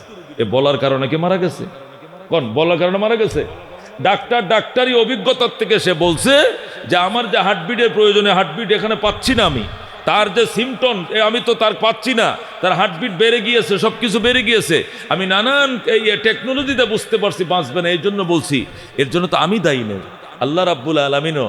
আল্লাহ তাআলা আমাকে বানিয়েছেন, আমার পিছনে 100 বছর দাওয়াত দিলে কি হবে না হবে, এটা 100 বছর পরে যেটা আমি জানবো, আল্লাহ 100 বছর আগেই জানেন।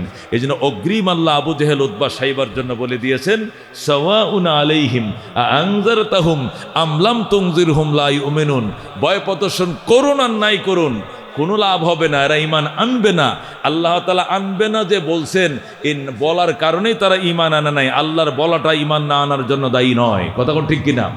আল্লাহ আলিমুল গায়বি ওয়াশ শাহাদা, তিনি দৃশ্য অদৃশ্য জগতের সংবাদ জানেন, এই জন্য তিনি বলে দিয়েছেন, এই জন্য আল্লাহ কি নয়, দায়ী নয়। মেরে ভাই ও দোস্ত বুজুর্গ, যে কথাটা আমি আরজ করতেছিলাম সেটি হলো ভিক্ষুক সাজতে হবে কোরআনের জন্য, হেদায়েতের জন্য ভিক্ষুক সাজতে হবে, দিলকে নরম করতে হবে, মুতাওয়াজ্জহ হতে হবে ওহির দিকে, আল্লাহর কোরআনের দিকে, আল্লাহর দিকে মুতাওয়াজ্জহ হইয়া দিল নরম হইয়া হেদায়েতের নিয়তে শুনতে হবে।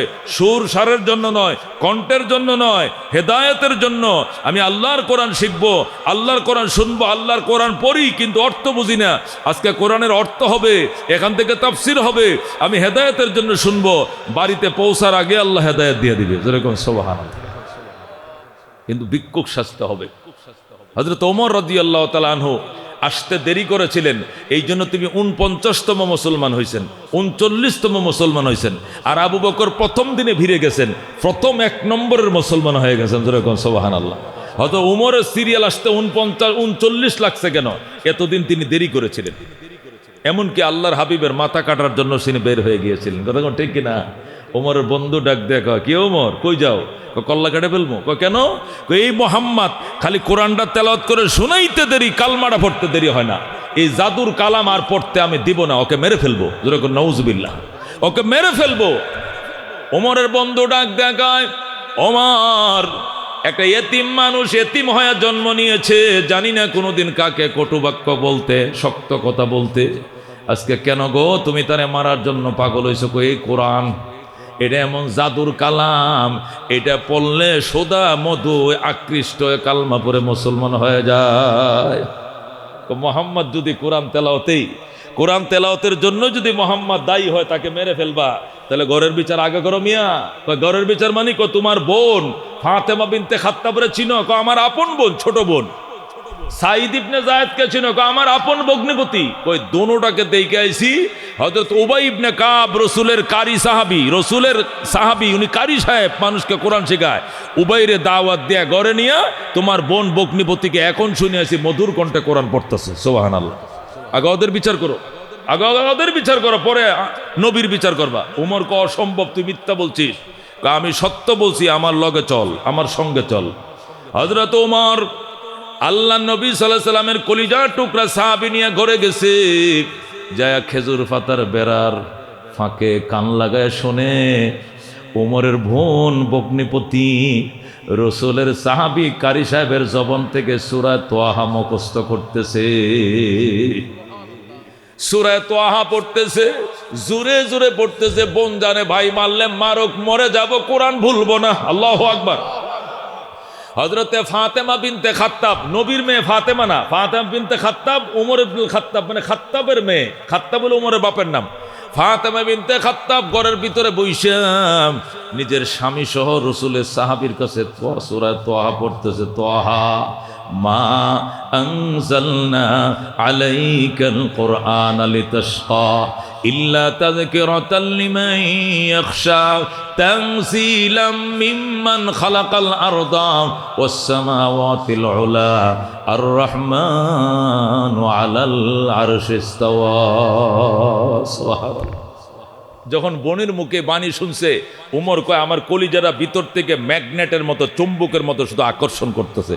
মনে কলিজা বেড়ার বাহির থেকে, ফাঁক থেকে টেনে ভিতরে নিয়ে যাচ্ছে। আল্লাহু আকবার। ওমর ডাক দেয়া কয় আমি আসছিলাম মারার জন্য, মারার নিয়ত মাথার থেকে বিদায়।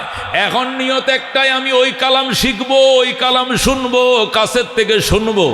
ওমর ডাক দেখো, বোন দরজাটা খোল, আল্লাহর কালাম পাশে বসে শুনতে দে। বোন ডাক দেখো, ভাইয়া তোমার বিশ্বাস করি না, তুমি লৌহ মানব, তুমি বড় শক্ত পরায়ণ, তুমি আমারে মারবা, আমারে প্রহার করবা। ওমর কয় না, মারার জন্য আইছিলাম, এখন মারার নিয়ত আর আমার মাথায় নাই। এখন তেলাওয়াত শুনতে চাই, তুই বোন আমারে আল্লাহর বাণী তেলাওয়াত করে শোনাবি, দরজা খোল। বোন কয় জীবন চলে যাবে, দরজা খুলবো না। ওমর কয় খুলবি না? কয় না। ওমর লাথি মেরে দরজা ভেঙ্গে ভিতরে ঢুইকা নিজের মা, নিজের বোনকে ইচ্ছা মতো মারছে, ভগ্নিপতিকে মারছে। রসুলের সাহাবী ঘরের ভিতরে পাটি দিয়ে পেঁচায়া, দাড়ি দিয়ে পেঁচায়া ঘরের কোনায় লুকায় রয়েছে রসুলের সাহাবী। আর বোন ভগ্নিপতিকে ইচ্ছাকৃত মারতে মারতে অজ্ঞান করে ফেলেছে। জ্ঞান ফিরে আসছে হযরত ওমর নিজের বোনের মাথায় ফানি ঢেলে। জ্ঞান ফিরে আসার পর ডাক দেখো, বোন কোরআন তেলাওয়াতের অপরাধে তোরে মারি নাই তো কি জন্য মারছ? তুই দরজাটা খুললে না কেন? আল্লাহর কালাম শুনতে দিলি না কেন? এই জন্য তোরে আমি মেরেছি। আল্লাহু আকবার। বোন কয় আমি তো বুঝতে পারি না, আমি মনে করছি কেন আল্লাহর কোরআন পড়ি, এই জন্য তুমি আমারে মারবি। ডরে দরজা খুলি নাই।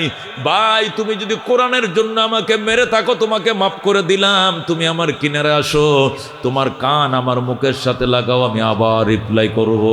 জোরে আল্লাহু আকবার। হযরতে ফাতেমা নিজের বড় ভাই ওমরের কানের সাথে মুখ লাগাইয়া সূরা তোহা আবার তেলাওয়াত শুরু করছে। হযরত ওমর ডুকরায়া কান্না শুরু করছে। ফাতেমা চোখের পানি রাখতে পারি নাই রে, আমারে ও এই কালাম তুই শিখা। ফাতেমা ডাক দেখো, ভাইয়া দুইটা কাজ করতে হবে তোমাকে কালাম শিখতে হলে। এক নম্বরে তোমাকে গোসল করতে হবে, 2 নম্বরে নবীজির দরবারে যে কালমা পড়তে হবে, 3 নম্বরে গোটা কোরআন তোমাকে আমি শিখিয়ে দেব। সুবহানাল্লাহ। ওমর গোসল করছে, সাথে সাথে বোন পানি দিছে, ওমর গোসল করছে।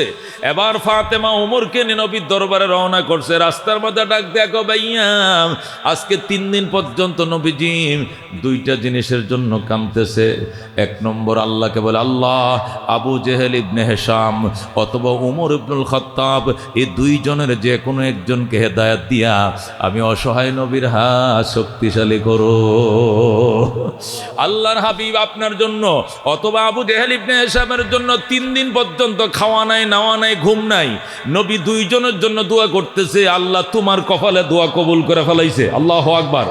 ভাই, আল্লাহ তোমার নসিবে দোয়া কবুল করে ফেলেছে, চলো আমি কেন তোমারে কালমা পড়াবো, নবীর হাত দিয়ে তুমি কালমা পড়বা। সুবহানাল্লাহ। হযরত ওমরকে নিয়ে ওমরের বোন ফাতেমা নবীর ঘরের দিকে রওনা করছে, আর গোটা মক্কার মধ্যে খবর ছড়িয়ে পড়েছে ওমর উন্মাদের মতো উন্মুক্ত তরবারি নিয়ে বেরিয়ে গেছে নবীর মাথা কাটার জন্য। এই জন্য ওমরের আগে 39 জন সাহাবী যারা ছিলেন সবাই মানব ডাল হয়ে নবীকে ঘেরাও করে রাখছে। আল্লাহু আকবার।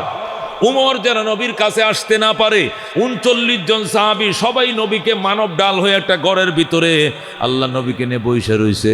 ঘরের গেইটের মধ্যে নবীজির চাচা, যিনি 39তম মুসলমান ছিলেন, ওনার নাম হযরতে আমির হামজা। কি নাম? হযরতে হামজা রাদিয়াল্লাহু তাআলা আনহু। গেইটের মধ্যে প্রহরী, হামজাকে না মেরে কেউ নবীকে মারতে ঢুকতে দিতে পারি না, আমি হামজাকে না মেরে কাউকে ভিতরে ঢুকতে দেব না। হামজা গেইটের মধ্যে দাঁড়ানো অস্ত্র নিয়া, আর 38 জন সাহাবী নবীকে মানব ডাল হয়ে ঘেরাও করে রাখছে। ইতিমধ্যেই সেখানে উমর হাজির, উমরের হাতে তরবারি। হামজা ডাক দেখ, ওমর থাম, একটা কদম সামনে বাড়বি না, মনে করিস না তুই একাই বীর বিক্রম, আমি হামজার সাথে তুই 10টা উমরও কুলিয়ে উঠতে পারবি না। আল্লাহু আকবার। ওমর, তুই নবীর কল্লা কাটতে আইছো, আমরা জানছি, আমাদের কাছে সংবাদ আসছে তুই নাকি উন্মুক্ত তরবারি নিয়ে বেরিয়েছিস নবীর মাথা কাটার জন্য। মনে রাখিস, হামজা থাকতে নবীর গায়ে একটা আসুর লাগতো, আমি ওমর তোরে দেব না। আল্লাহু আকবার। আমি হামজা থাকতে একটা আসুর দিতে দিব না।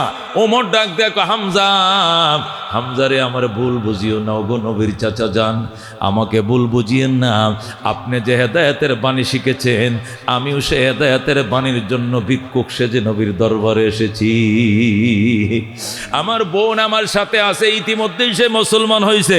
আমার ভগ্নিপতি সাইদ ইবনে যায়েদ আছে, সে তো আশারায়ে মুবাশশারের একজন জান্নাতি সাহাবী। এদেরকে জিজ্ঞাসা করো, আমি কালমা পড়তে এসেছি। আল্লাহু আকবার। যখন গেইটের মধ্যে দস্তাদস্তি শুরু হয়ে গেল, আল্লাহ নবী পিছন দিয়ে ডাক দেখো, কে রে? উমরকে আইতে দে, আমি এখান থেকে দেখতেছি উমরের কপালে ইমানের নূর চমকাইতেছে। উমরকে জলদি আসতে দাও, আমি এখান থেকে দেখতেছি উমরের কপালে নূর। তখন সাহাবায়ে কেরাম বুঝা ফেলাইছে, রাস্তা পরিষ্কার, ক্লিয়ার, রাস্তা করে দিয়েছে। হযরত ওমর এক দৌড়ে নবীর কিনারে এসে কইয়া, রাসূলুল্লাহ, ইয়া হাবিবাল্লাহ, এই চেহারা এত নূর আগে আমি জানতাম না। ওগো আল্লাহর হাবিব, আমারে পড়ায়া দেন, আশহাদু আল্লা ইলাহা ইল্লাল্লাহু ওয়া আশহাদু আন্না মুহাম্মাদান আবদুহু ওয়া রাসূলুহু। সাথে সাথে ওমর কালমা পড়ে মুসলমান হয়ে যায়। হযরত ওমর রাদিয়াল্লাহু তাআলা আনহু মুসলমান হওয়ার সাথে সাথেই একদল ফেরেশতার বহর নিয়ে জিবরাইল আলাইহিস সালাম প্রায় 70,000 ফেরেশতার বহর নিয়ে আকাশ থেকে ওমরকে সালাম জানানোর জন্য, শুভেচ্ছা জানানোর জন্য নবীর সামনে হাজির হয়ে যায়। আল্লাহর হাবিব সাল্লাল্লাহু আলাইহি সাল্লাম বলেন, কাহারও ইসলামের জন্য আকাশ থেকে এত ফেরেশতা অভ্যর্থনা জানাইতে কোনোদিন আসে নাই। ওমরের ইসলামে যেভাবে ফেরেশতার বহর নাম ছিল, সুবহানাল্লাহ, 40,000 মতান্তরে 70,000 ফেরেশতার বহর নিয়া, ফুলের তোড়া নিয়া ওমরকে শুভেচ্ছা জানানোর জন্য মদিনায় হাজির হয়ে যায় ফেরেশতার দল। বলেন আল্লাহু আকবার। এ মেরে ভাই ও দোস্ত বুজুর্গ, হযরত ওমর রাদিয়াল্লাহু তাআলা আনহু যেদিন ইসলাম গ্রহণ করেছে, এই দিন থেকে ইসলাম ওপেন হয়েছে। এর আগে ইসলাম গোপনে ছিল। মুসলমান নিজের পরিচয় মুসলমান দিত না, দিয়ে পারত না, মেরে ফেলতো, প্রহারের শিকার হতো, অপমান অপদস্থ করা হতো। ওমর মুসলমান হওয়ার পরে নবীরে ডাক দেয়, কয়, ইয়া রাসূলুল্লাহ, হাবিবাল্লাহ, ফাদাকা আবি ওয়া উম্মি, আমার মা বাবা আপনার জন্য কুরবান হোক। আপনাকে কারা কারা হুমকি দিয়েছিল এদের নামের লিস্টিটা দেন। যে তরবারে দিয়ে আপনার মাথা কাটতে আইছিলাম, তরবারে রাইখে আইছি গেইটে, ওই তরবারে নিয়ে ওদের মাথাগুলো কাটবো, এরপরে প্রতিশোধ নেব। আল্লাহু আকবার। নবী ডাক দেখ, ওমর খবরদার পাগলামি করো না। মানুষ বলবে ইসলাম মানুষ খুন করে প্রতিষ্ঠা হয়েছে, মানুষ খুন করে ইসলাম প্রতিষ্ঠা হয় নাই, আদর্শের জুড়ে ইসলাম প্রতিষ্ঠা হয়েছে। এটাই প্রমাণ করতে চাই, কাহারও মাথা কাটা লাগবে না। যারা আমাকে গালি দিয়েছে আমি তাদেরকে মাফ করে দিয়েছি, যারা আমাকে অপমান করেছে আমি তাদেরকে ক্ষমা করে দিয়েছি, যারা আমার রাস্তার ব্যারিকেড দিয়েছে তাদেরকে আমি ক্ষমা করে দিয়েছি, হেদায়েতের জন্য দোয়া করে দিয়েছি। যেরকম আল্লাহু আকবার। ওমর কথা হলে অন্তত আমাকে বাইতুল্লাহ যেতে দেন, কারণ আবু জেহেলের বাহিনী তো অপেক্ষায় আছে। আমি আপনার মাথা নিয়ে যাব, কল্লা নিয়ে যাব। আমি যে কল্লা নিব না, আমি যে কালমা নিতে এসেছি একটু জানায় দে। সুবহানাল্লাহ। ঠিক আছে, তরবারি রেখে যাও। ওমর বলে হুজুর তরবারি নিয়ে সমস্যা নাই, তরবারি কোষার মাঝে থাকবে, আমি কার উপর আঘাত করব না, কথা দিলাম। নবী কয় ঠিক আছে। তরবারিটা কোমরের কোষার মাঝে গাড়াইয়াম। হযরত ওমর আল্লাহর ঘর তোয়াফ করে লাব্বাইক আল্লাহুম্মা লাব্বাইক, লাব্বাইক লা শারীকা লাক লাব্বাইক, ইন্নাল হামদা ওয়ান নি'মাতা লাক ওয়াল মুলক লা শারীকা লাক। আল্লাহু আকবার। হযরত ওমর আল্লাহর ঘর তোয়াফ করে আর বলে আল্লাহ তোমার সাথে কোনো শরীক নাই। এরপরে ডাক দেখো বেঈমানের দল, ও মক্কার মুনাফিকের দল, মুশরিকের দল, আমি ওমর ইবনুল খাত্তাব বলছি, এ পত্তলিকের গোষ্ঠীরাম, মূর্তি পূজারীরা শোনো, আমাকে পাঠাইছিলেন নবীজির কল্যাণের জন্য, কল্যাণ এনে কালমা নিয়ে এসেছি। আজকে থেকে ইসলাম ওপেন করে দিলাম। আল্লাহু আকবার। মুসলমান আজকের থেকে সাহস নিয়ে চলবে, মুসলমান ওপেন চলবে। যদি মুসলমানের গায়ে আঘাত করার সাহস করু তাহলে বউ থেকে বিদায় নিয়ে আইসো। কয় কেন? বউ বিধবার সম্ভাবনা আছে, মা থেকে বিদায় নো, মা সন্তান হারার সম্ভাবনা আছে, সন্তান থেকে বিদায় নিয়ে আইসো, সন্তান এতিম হওয়ার সম্ভাবনা আছে। সুবহানাল্লাহ। এই বলে হযরত ওমর যখন হুঙ্কার দিল, মক্কার মাটি থরথর করে কম্পন শুরু হয়ে গেল। আবু জেহেল তদন্ত কমিটি গঠন করছে, কি কারণে ওমর মুসলমান হলো। আবু জেহেল, উতবা, সাইবা, তিনজন। কয়জন? আবু জেহেল, উতবা, সাইবা। এই তদন্ত কমিটির সদস্য তিনজন, সভাপতি আবু জেহেল। রাত্রিবেলায় পরীক্ষা করার জন্য আইছে। শুনছি ওমর বোনের তেলাওয়াত শুনে মুসলমান হইছে। তেলাওয়াতের ভিতরে এমন কোন আকর্ষণ আছে, কোরআনের ভিতরে এমন কি আকর্ষণ আছে, সল শুনতে যাব। এই বলে রাত্রিবেলায় আবু জেহেল, ওতবা, সাইবা তিনজন আইসা নবীজির ঘরের পিছন দিয়ে দাঁড়াইছে।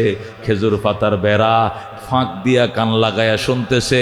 আল্লাহ নবী সূরা আর রহমান তেলাওয়াত করতেছে। আল্লাহর হাবিব বলে ফাবি আইয়ি আলা রব্বিকুমা তুকাদ্দিবান। ওরে জিন ইনসান, আল্লাহর কোন কোন নিয়ামতকে অস্বীকার করবে? আবু জেহেলকে অস্বীকার করার কোনো উপায় নাই, উপায় নাই। আল্লাহু আকবার। আবু জেহেল পিছন দিয়ে বলে অস্বীকার করার উপায় নাই। এগুলো বলে আর চোখ দিয়ে ফানি সেরে কান্দে। উদ্বায় কবস কান্দেন কিল্লে গিয়া, মন চাইতেছে ওমরের মতো বেড়াটা লাথি দেয়া ভেঙ্গে মোহাম্মদের পায়ে পরে কালমাটা পরে ফালাই। তো ফরেন না কিল্লে গে কয়, মানুষ কলঙ্ক করবে, মানুষ বদনাম করবে, আর বলবে আবু জেহেল আমাদেরকে অতই সাগরে বাসাইয়া তুমি বুঝি মুসলমান হয়ে গেলা, বাপদাদার ধর্ম ছেড়ে দিলা, এটা আমার জন্য কলঙ্ক হবে। যদি কলঙ্ক না হতো আমার অবস্থা উমরের মতোই ছিল, মন চাইছিল কালমা পরে মুসলমান হয়ে যায়। আল্লাহু আকবার। গভীর রাত পর্যন্ত তিনজন কোরআন শুনছে। শুই না তিনজন যায় গুহার মাঝে বসে তদন্ত রিপোর্ট দিতেছে। কেমন লাগছে? দেখেন জামা ভিজে গেছে, সুইটার ভিজে গেছে, দাঁড়ি বেয়ে বেয়ে পানি পড়তেছে। আল্লাহর কালাম এটা শুনলে চোখের পানি রাখা যায় না। আল্লাহু আকবার। ও মেরে দুস্ত, মেরে ভাই ও বুজুর্গ, এটা আল্লাহর কোরআন, এটা হুদাল লিল মুত্তাকিন। এটা মুত্তাকিনকে অবশ্যই অবশ্যই হেদায়েত করবে। কোরআনের জন্য তিনটা চ্যালেঞ্জ। কয়টা চ্যালেঞ্জ? লা রাইবা ফি, বিন্দু পরিমাণ সন্দেহ নাই। 2 নম্বর চ্যালেঞ্জ হলো এটা হুদাল লিল মুত্তাকিন, মুত্তাকিনদেরকে হেদায়েতের গ্যারান্টি দেয়। কথা কোন ঠিক কিনা? 1 নম্বর এটার মধ্যে কোনো সন্দেহ নাই। 2 নম্বর এটা হেদায়েতের গ্যারান্টি দেয়। 3 নম্বরে ওয়াইন্না লাহু লাহাফিজুন, এটার হেফাজতের জিম্মাদারি আমি আল্লাহর হাতে। জোরে বলুন আল্লাহু আকবার। কোরআনের ভিতরে কোনো সন্দেহ নাই। 1 নম্বর চ্যালেঞ্জ। 2 নম্বর কোরআন হলো ডাইরেক্ট হেদায়েত। 2 নম্বর চ্যালেঞ্জ।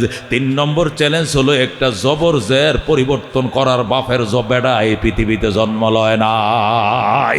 কথা কোন ঠিক কিনা? কোরআন আছে, কোরআন থাকবে, কোরআন ছিল। একটা জবর জায়ের জজম সাকিন নক্তাকে পরিবর্তন করা সহজ।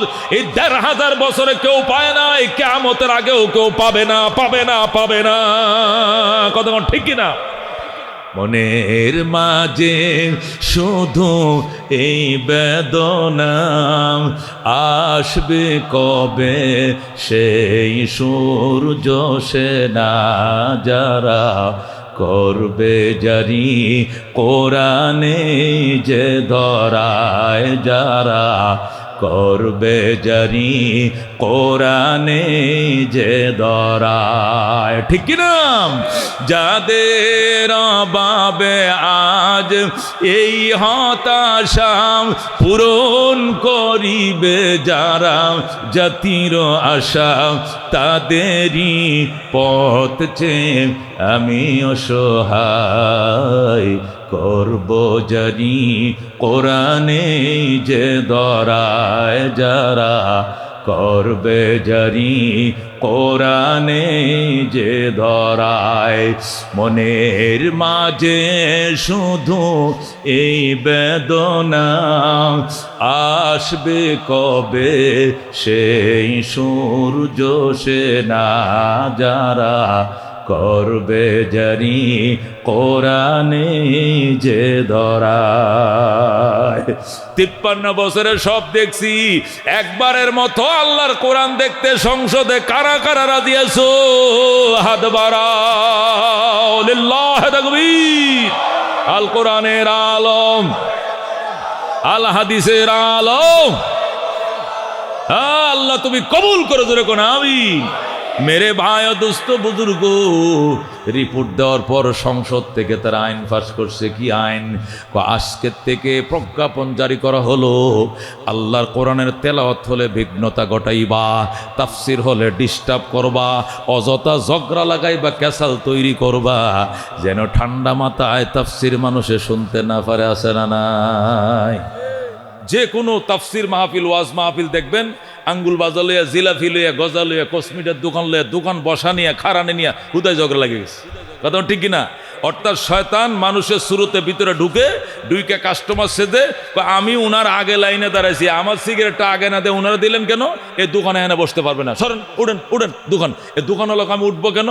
এক কথায় দুই কথায় অযথা একটা সিগারেট নিয়ে ঝগড়া লাগে পুরো মাহফিল পন্ডল হয়ে যায়। এরকম বহু ইতিহাস আমার জানা আছে। কথা ঠিক কিনা?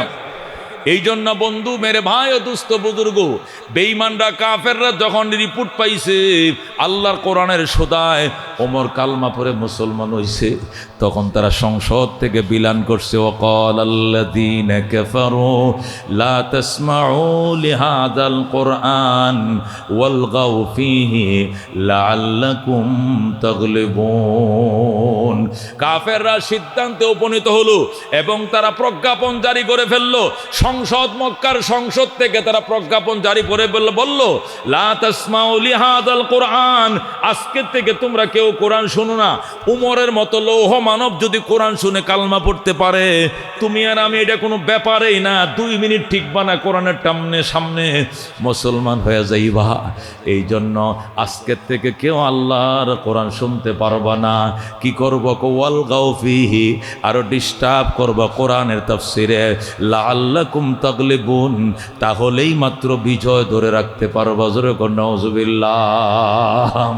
আল্লাহ তখন পাল্টা কর্মসূচি দিয়ে বলে, আল্লাহ বলেন, ওয়াইদা কুরিয়াল কোরআন, আমি পাল্টা কর্মসূচি দিচ্ছি, শোন দুনিয়ার মুসলমান, ও জগৎবাসী শোন, ফাসতামিউ লাহু ওয়া আনসিতু, আল্লাহর কোরআনের তাফসীর যেখানে হবে, তেলাওয়াত যেখানে হবে, কান লাগায় শুনবে, মনোযোগ দিয়ে শুনবে এবং নীরব থাকবে। আমি আল্লাহ কথা দিলাম, লাআল্লাকুম তুরহামুন, তুই রহমের মালিক হবি। ও মেরে ভাই ও দুস্থ বুজুর্গ, তারাও কর্মসূচিতে, আল্লাহ পাল্টা কর্মসূচিতে, আমাদের কার কর্মসূচি মানতে হবে? কারটা? আল্লাহরটা। কথা ঠিক কিনা? কাফেরদের কর্মসূচি লা তাসমাউ লিহাদাল কোরআন, এই কোরআন শোনো না, শ্রবণ করিও না। ওয়ালগাও ফিহি, ডিস্টার্ব করো, ফেসলা গাও, ঝামেলা তৈরি করো, ক্যাসাল তৈরি করো। লাআল্লাকুম তাগলিবুন, তাহলে বাপদাদার ধর্ম টিকায় রাখতে পারবা। আল্লাহ উল্টা কর্মসূচি দিয়ে ওয়াইদা কুরিয়াল কোরআন, এই পাগল কোরআন তেলাওয়াত যেখানেই শুনবে ফাসতামিউলা, দৌড়াইয়া যাবে, কান লাগায় শুনবে, দূরের থেকে শুনবি না, কাছে যাইয়া শুনবে, কান দিয়া যেন শোনা যায়, নীরব থাকবে যেন হেদায়েত কলিজায় ঢুকে। যেরকম আল্লাহু আকবার। এই জন্য মেরে ভাই ও দুস্থ বুজুর্গ, এই কোরআন জ্বলন্ত হেদায়েত, কারা কারা মনোযোগ দিয়ে শুনতে রাজি আছি? আদবার আলিল্লাহ তাকবীর। আল কোরআনের আলো, আল হাদিসের আলো, নারে তাকবীর। আল্লাহ তাআলা বলতেছেন, ইয়া আইয়ুহাল্লাযীনা আমানু আনফিকু মিম্মা রাযাকনাকুম মিন ক্বাবলি আইয়াতিয়া ইয়াউমুন লা বাইউন ফীহি ওয়ালা খুল্লা ওয়ালা শাফাআ ওয়াল কাফিরুনা হুমুজ জালিমুন। সুবহানাল্লাহ।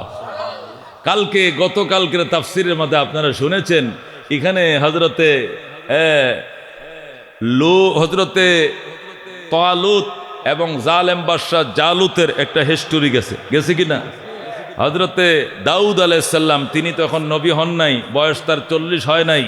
তিনি তালুত বাহিনীর একজন সদস্য ছিলেন। তালুতের হাজার 10,000 বাহিনীর মধ্যে ময়দানে উপনীত হয়েছিল মাত্র 313 জন। কয়জন? বদরের ময়দানে কয়জন? 313 জন। তালুত বাহিনী কয়জন ছিল? 313। 313 জনের মধ্যে একজন সেনা অফিসার ছিলেন, নাম ছিল হযরত দাউদ আলাইহিস সালাম। যেরকম সুবহানাল্লাহ। তিনি তখন কি হন নাই? নবী হন নাই, তিনি তালুত বাহিনীতে ছিলেন। এই দাউদ আলাইহিস সালামের হাতে জালুত, এই আমালাকা সম্প্রদায়ের জালেম বাদশা জালুতকে হত্যা করেছিল। কতক্ষণ ঠিক কিনা? এই জালুতকে হত্যা করার ক্ষেত্রে তালুত বাহিনীকে অনেক মূল্য দিতে হয়েছে, জানের মূল্য, মালের মূল্য, খাবারের মূল্য। তালুত বাহিনীকে এতটুক পর্যন্ত বলা হয়েছিল 10,000 লোকের মধ্যে মাত্র 313 জন যাইবা। 1000 লোকের আমালাকা সম্প্রদায়ের মোকাবেলা করার জন্য। আমালাকারা এত শক্তিশালী, এরা পাহাড় কেটে ঘর বানায়, বাড়ি বানায়, এরা দরজা জানালা পাহাড় কেটে তৈরি করে। আমরা তো কি করি, বাঁশ দিয়া কাঠ দিয়া ঘর বানায়, ওরা ডাইরেক্ট পাথর কেটে ঘর বানায়। যারা নীলনদ পাড়ি দিলে হাঁটু জল হয়, এরকম লম্বা লম্বা বাহিনীর সাথে তোমরা যুদ্ধ করতে যাইবা। 1000 মানুষকে যাওয়ার জন্য আহ্বান জানিয়েছিলাম, তোমরা 313 জন যাইবা। তোমাদের জন্য কঠিন পরীক্ষা, তোমরা যেন ক্লান্ত না হও, তোমরা যেন ফাঁপিয়ে না পড়ো, তোমরা যেন বিভ্রান্ত না হও।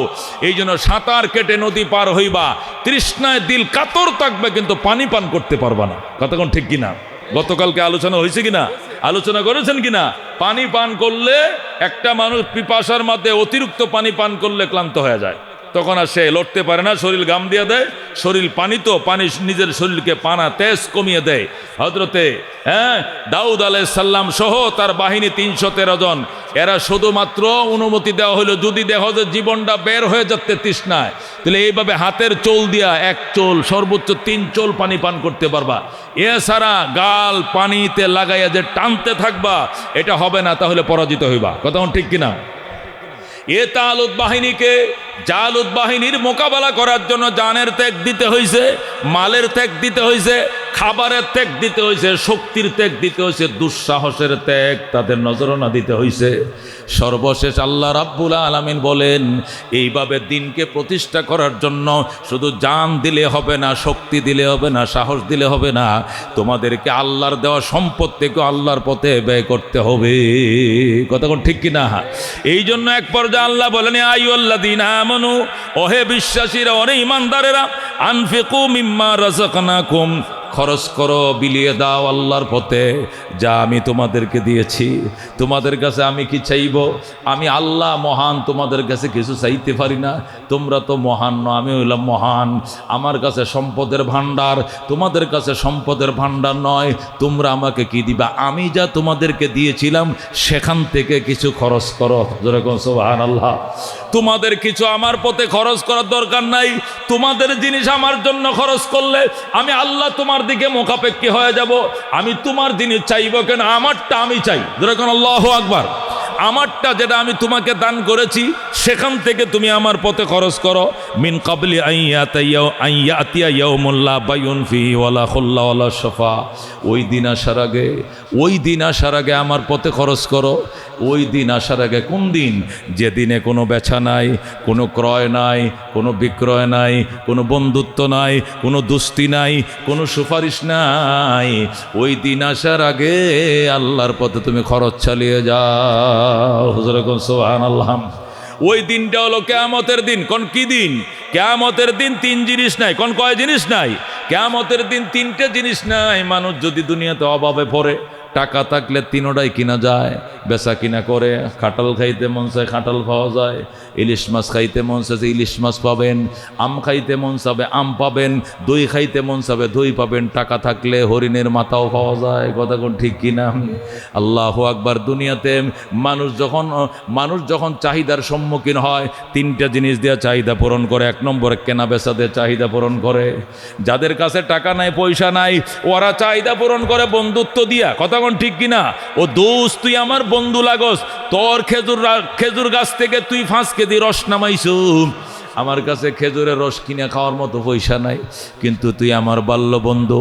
5 কেজি রস তোর ফ্যামিলির জন্য 4 কেজি রাইখা আমার 1 কেজি রস যে তুই তো আমার বন্ধু লাগস। তখন টাকা না থাকলেও বন্ধুত্বের কারণে হইলেও দেয়। কথা কোন ঠিক কিনা? দেয় কিনা?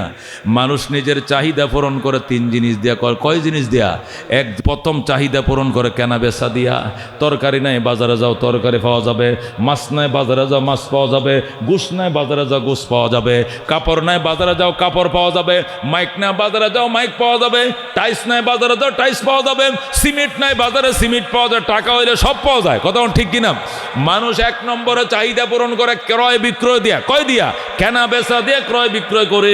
আল্লাহকে হাসরের ময়দানে চাহিদা পূরণ করার জন্য কোনো ক্রয় বিক্রয়ের ব্যবস্থা নাই। সেখানে কেউ বেচবেও না, তুমি কিনতেও পারবা না।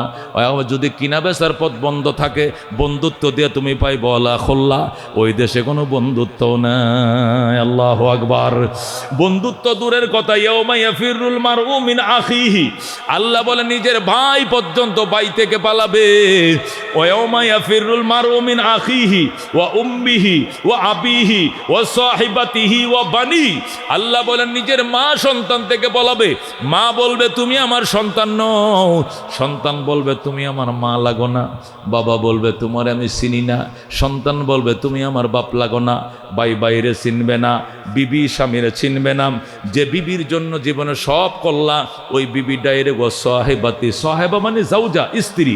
স্ত্রী স্বামীকে চিনবে না। কি হবে অবস্থা? আল্লাহ কল্লি কুল্লিম রিম মিনহুম, প্রত্যেকটা মানুষ সেই দিন ইয়াশানু ইউগনি, এমন একটা ভাব নিয়ে থাকবে। সেপারেট ইউগনি মানে কি? সেপারেট। কেউ কারো পরিচয় দিবে না, কেউ কাহারও সামনে যাবে না, কেউ পরিচয় দিতেও যাবে না, নিতেও যাবে না। আলগা আলগা বাপ। সেপারেট বুঝুন তো? আলগ বাপ, পরিচয় পর্যন্ত দিতে যাবে না। ওই দিন দুস্থ সন্তান যদি বাবা ভুলে যায়, স্বামী যদি স্ত্রী ভুলে যায়, স্ত্রী যদি স্বামী ভুলে যায়, মা যদি সন্তান ভুলে যায়, বন্ধুত্ব ওই দিন কাজে লাগবে না বন্ধুত্ব। এই জন্য আল্লাহ বলেন মিন কাবলি আইয়াতিয়া ইয়াউমুন লা বাইউন ফিহি ওয়ালা খুল্লা ওয়ালা শাফাআহ। ওই দিন আসার আগে খরচ করো। ওই দিন আসার আগে আল্লাহর পথে খরচ করো। ও ফুটবল খেলার চান্দা দাও 2000, ক্রিকেট খেলার চান্দা দাও 5000। ওই যাব কোথায়? কুয়াকাটা বন্দর দেখতে, সল দুস্থ 5000। সিলেট জিয়ারতে যাব 5000।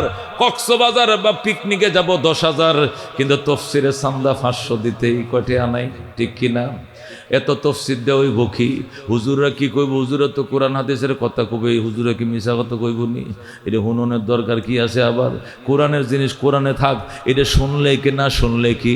এই টাকা উড়াইয়া তাফসির করার কোনো দরকার নাই। উপদেশ দেয়। কথা কোন ঠিক কিনা? উপদেশ দেয়। মানুষের হাতে হাত পাইতা চান্দা করে তফসির করার দরকারটা কি?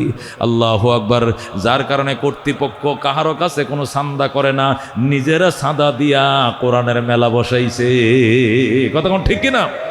আল্লাহ রাব্বুল আলামিন ডাক দিয়া কো বান্দা ময়দানে মাশরে যেদিন তোমার কিনা বেচার কোনো সিস্টেম থাকবে না, প্রয়োজনের জিনিস তুমি তো ভাত খাইতে মন চায় কিনতে পাইবা না, কাপড়ের দরকার কিনতে পাইবা না, পানির দরকার কিনতে পাইবা না, খাবারের দরকার কিনতে পাইবা না, কাপড়ের দরকার কিনতে পাইবা না, ওয়ালা খুল্লা বন্ধুত্ব থাকবে না যে বন্ধুর কাছে বন্ধু আবেদন করলে দেবে, সেখানে কোনো বন্ধু নাই, ওয়ালা সাফা এবং কেউ কার জন্য সুপারিশও করবে না। তোর আছে তারা দুইটা দে, আমার আছে আমারটা ওনারে দেই, দুস্থ তুই তার একটা কাপড় দে, উনি উলঙ্গ ওনার একটা কাপড় দে, এই সুপারিশটুকু কেউ কাহার জন্য করবে না। আল্লাহ কয় ভয়াবহ দিন আসার আগে আনফিকু ফি সাবিলিল্লাহ, আল্লাহর পথে কি করো, খরচ করো। হাদিসে কুরসির মধ্যে আছে, আল্লাহর হাবিব সাল্লাল্লাহু আলাইহি ওয়াসাল্লাম ইরশাদ করেন, আল্লাহ রাব্বুল আলামিন হাশরের ময়দানে বলবেন, বন্দারে ও বন্দা, পরনে কাপড় ছিল না, আমি বস্ত্রহীন ছিলাম, আমি বস্ত্রহীন ছিলাম, আমারে কেন বস্ত্র দিলি না, তোর কাছে গিয়েছিলাম দেশ নাই। বন্দা বলবে, আল্লাহ আপনি কবে গিয়েছিলেন আমার কাছে বস্ত্রের জন্য, আমার তো মনে নাই। আপনি আল্লাহ, আপনি আহকামুল হাকিমুন, আপনি কবে বস্ত্রহীন ছিলেন? তোর কাছে আমি অন্যের জন্য গিয়েছিলাম, খোদার জ্বালা সইতে না পেরে অন্যের জন্য গিয়েছিলাম, অন্ন দাও নাই। তোমার কাছে পানির জন্য গিয়েছিলাম, পানি দাও নাই। বস্ত্রের জন্য গিয়েছিলাম, বস্ত্র দাও নাই। আজকে আমি আল্লাহ যদি তোমাকে অন্ন বস্ত্র না দেই কই পাইবা? বন্দা বলবে, আল্লাহ আমি অবাক হয়ে গেলাম, আমার তো মনে নাই কবে গেছিলেন আপনি আমগো বাড়িতে, কবে গেছিলেন আমগো বাড়িতে পানির জন্য, কবে গিয়েছিলেন ভাতের জন্য, কবে গিয়েছিলেন কাপড়ের জন্য। আল্লাহ বলবেন, পাগল আমি যাই নাই কথা সত্য, কিন্তু আমি আল্লাহ একজনকে ভাঙ্গা বাসন দিয়াম তোর দুয়ারে পাঠাইছিলাম, তুই ছিলে লক্ষ টাকার মালিক আর সে ছিল ভিখারি। একটা ভিখারি তোর কাছে গিয়েছিল, আমার অন্ন দেন, আমারে বস্ত্র দেন, আমারে পানি দেন, আমি 3 দিনের উপবাস, 1 মুঠ পানি বাদ দেন, তুই দেশ নাই। আমার একটা ছিঁড়া লুঙ্গি হইলে দেন, তুই দেশ নাই। 1 গ্লাস পানি দাও, তুমি দাও নাই। আজকে তোমাকে কে দিবে পানি, কে দিবে খাবার? তখন বন্দার কোনো জবাব থাকবে না, লাজবাব হয়ে যাবে। আল্লাহু আকবার। এই জন্য মেরে ভাই দুস্থ বুজুর্গ, আল্লাহ নবী পরামর্শ দিছেন, আল্লাহ রব্বুল আলামিনের বন্ধু পরামর্শ দিয়েছেন, উবুদুর রহমান ওয়া আত'ইমুত তুআম ওয়াফশুস সালাম ওয়া সাল্লু বিল-লাইলি ওয়ান-নাস নিয়াম তাদখুলুল জান্নাতা বিসালাম। সুবহানাল্লাহ। আল্লাহ রাব্বি বলছেন, উম্মতরে 4টা কাজ করিও। কটা কাজ? কটা কাজ? উম্মত 4টা কাজ করিও, জান্নাতে ঢুকবা, কেউ বাধা দিবে না, কেউ ব্যারিকেড দিবে না, শান্তি সহকারে ঢুকবা। 4টা কাজ করবো। 1 নম্বর উবুদুর রহমান, রহমানের ইবাদত করব। কার ইবাদত? রহমানের ইবাদত করব। রহমান মানে কে? আল্লাহ। রহমান মানে কে? আল্লাহর ইবাদত করো, দয়াময়ের ইবাদত করো। উবুদুর রহমান ওয়া আত'ইমুত তুআম, অসহায় দরিদ্র গরিব মানুষকে খানা খাওয়াও। খানা খাওয়ানো অত্যন্ত দামি জিনিস, খানা খাওয়ানো অত্যন্ত দামি জিনিস। খানা বাজান সবাই খাওয়াইতে পারে না, সবার দানায় খোলায় না আরেকজনকে হাত ধোয়াইতো, এটা সবাই পারে না। কথা কোন ঠিক কিনা? খানা খাওয়ানো অত্যন্ত দামি জিনিস, বিশেষ করে গরিব দুঃখীরে খাওয়ানো, আলেম ওলামারে খাওয়ানো এসছে দামি কোনো জিনিস হতে পারে না। এই 5 দিন ব্যাপী তাফসিরের 5 দিনের খাবার 5 জন আলেমকে, সাথে আরও ধরেন 10-15 জন হয়, এক দিনের দায়িত্ব এক একজন নিছে কিনা? আজকে আমার যে বাড়িতে খাওয়াইছে, এটা নতুন ঘর বানছে দেখলাম, এখনো ঘরের কাজ কমপ্লিট হয় নাই, ফ্লোর করে নাই, সেখানে নিয়ে সুন্দর করে খাওয়াইছে, কত কিসিমের আয়োজন করছে। মোনাজাত করি নাই, মোনাজাত করলে শুধু মোনাজাত হয় না, দিল খুশি হলে বেড়া ভেঙ্গে দোয়া ঘরে ঢুকে, ঠিক কিনা? আল্লাহুম্মা আমিন, ভালো খাওয়াইছে, আল্লাহ কবুল করো, এটা কইলেই শুধু কবুল হয় না, আল্লাহু আকবার খায়া যখন দিল সন্তুষ্ট হয়, মনটা যখন ভরে যায়, দোয়া বেড়া ভেঙ্গে এমনি ঢুকে, দোয়া করা লাগে না। আমি দোয়া করি, যে মহিলাটা পাক করছে, আমার তো মনে হয় এটা কাল কেটে শুরু করছে পাক, কত কিসিমের বর্তা টর্তা মাছ গোস কত কিছু তো করলো, মেরে ভাই ও দোস্ত বুজুর্গ, টাকা অনেক আছে তোমার, হাত ধোয়াইছিলেন কাউরে? হাত ধোয়ানি অত্যন্ত দামি জিনিস। আল্লাহ তাআলা অন্য আয়াতের মধ্যে বলেন, আর আইতাল্লাযী ইউকাযযিবু বিদ্দীন, ও নবী আপনি চিনেননি ওই পাপীরে? কোন পাপী? কিয়ামতকে বিশ্বাস করে না, কিয়ামতকে যারা অস্বীকার করে, চিনেননি? সূরা আরাইতাল্লাযীর মধ্যে আল্লাহ বলতেছে, আরাইতাল্লাযী ইউকাযযিবু বিদ্দীন, ও নবী আপনি চিনেননি ওই পাপীরে? কোন পাপী কিয়ামতের দিনকে বিশ্বাস করে না? নবী কয় আমি তাকে চিনি না।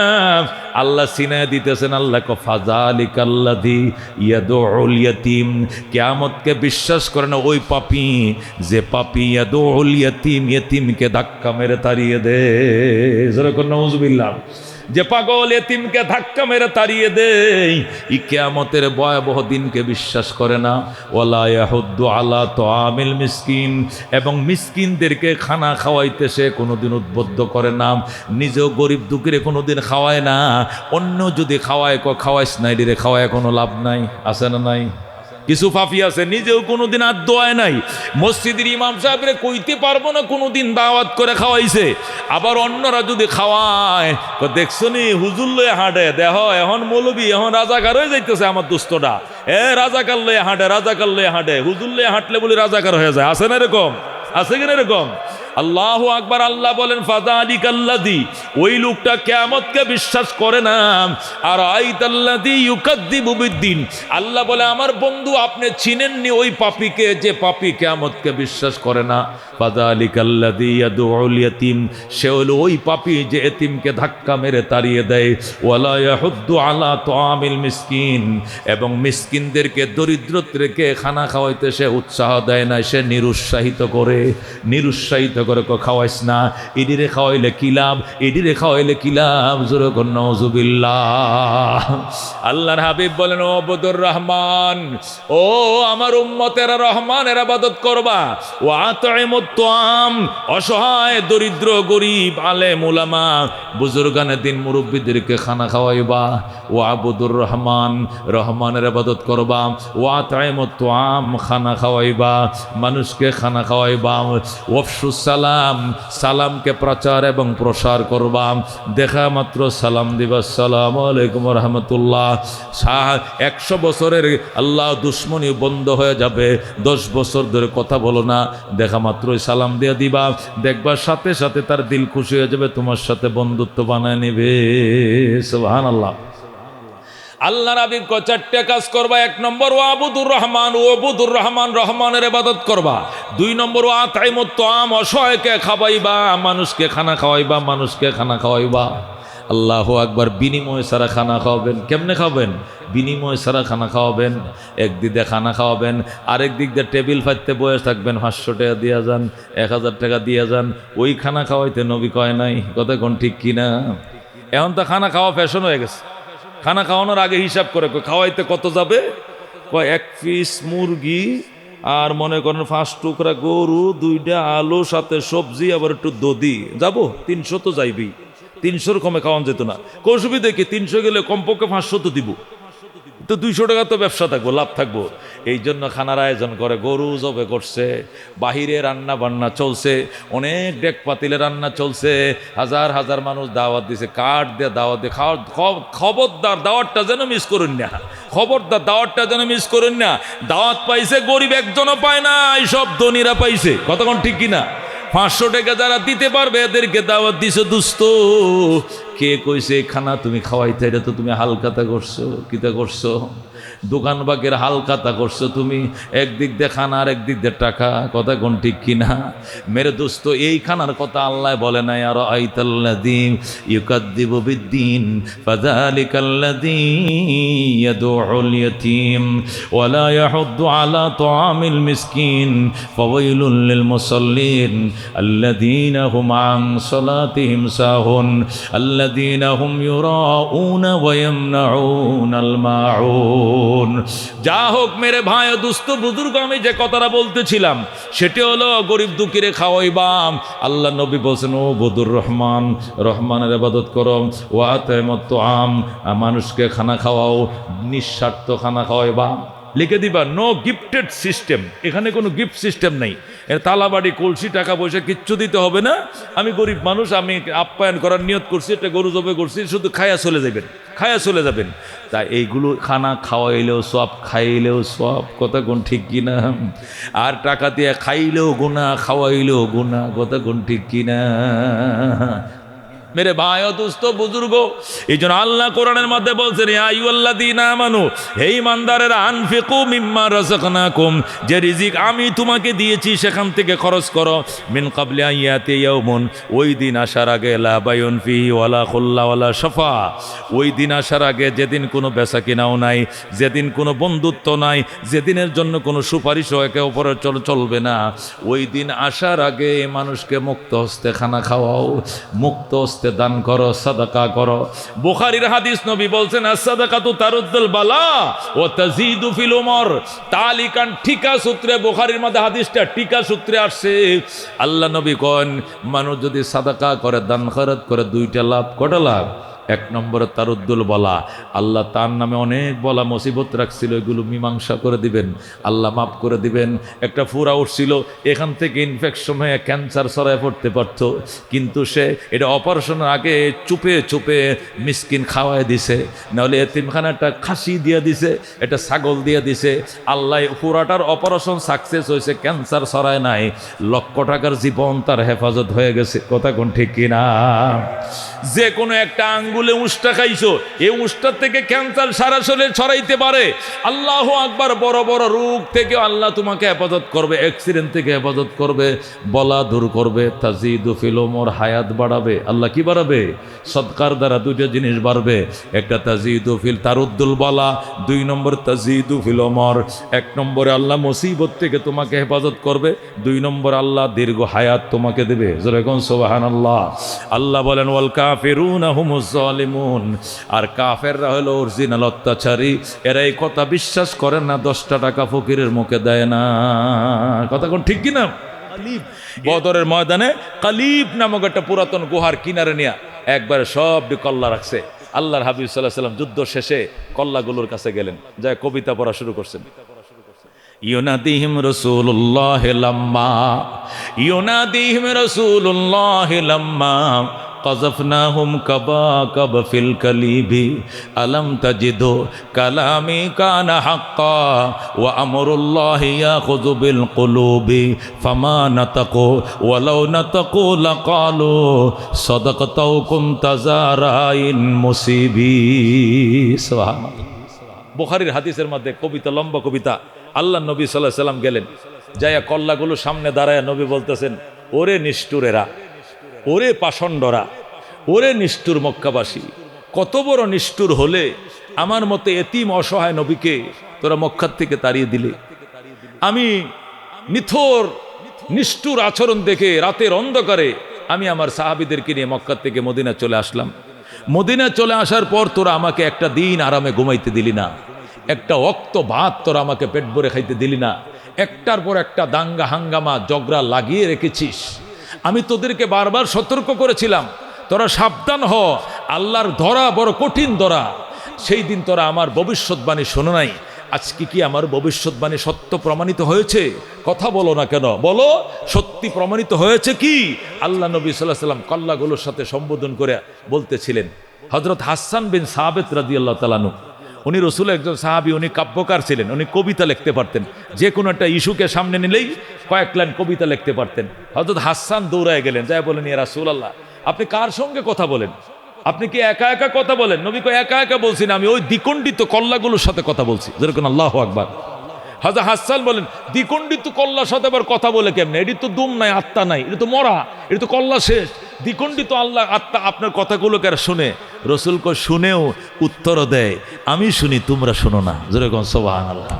এরা শুনতেও আছে, উত্তরও দিতেছে, আমি শুনতে আছি উত্তর। তারা বলতে, নবী গো, সত্যই বলেছিলেন, আপনার ভবিষ্যৎবাণী সত্যই প্রমাণিত হয়েছে। আজকে 313 জনের সাথে পারলাম না, 70টা জীবন তো গেলই, 70 জনকে আপনারা অ্যারেস্ট করে মদিনা নিয়ে গেলেন। যেরকম আল্লাহু আকবার।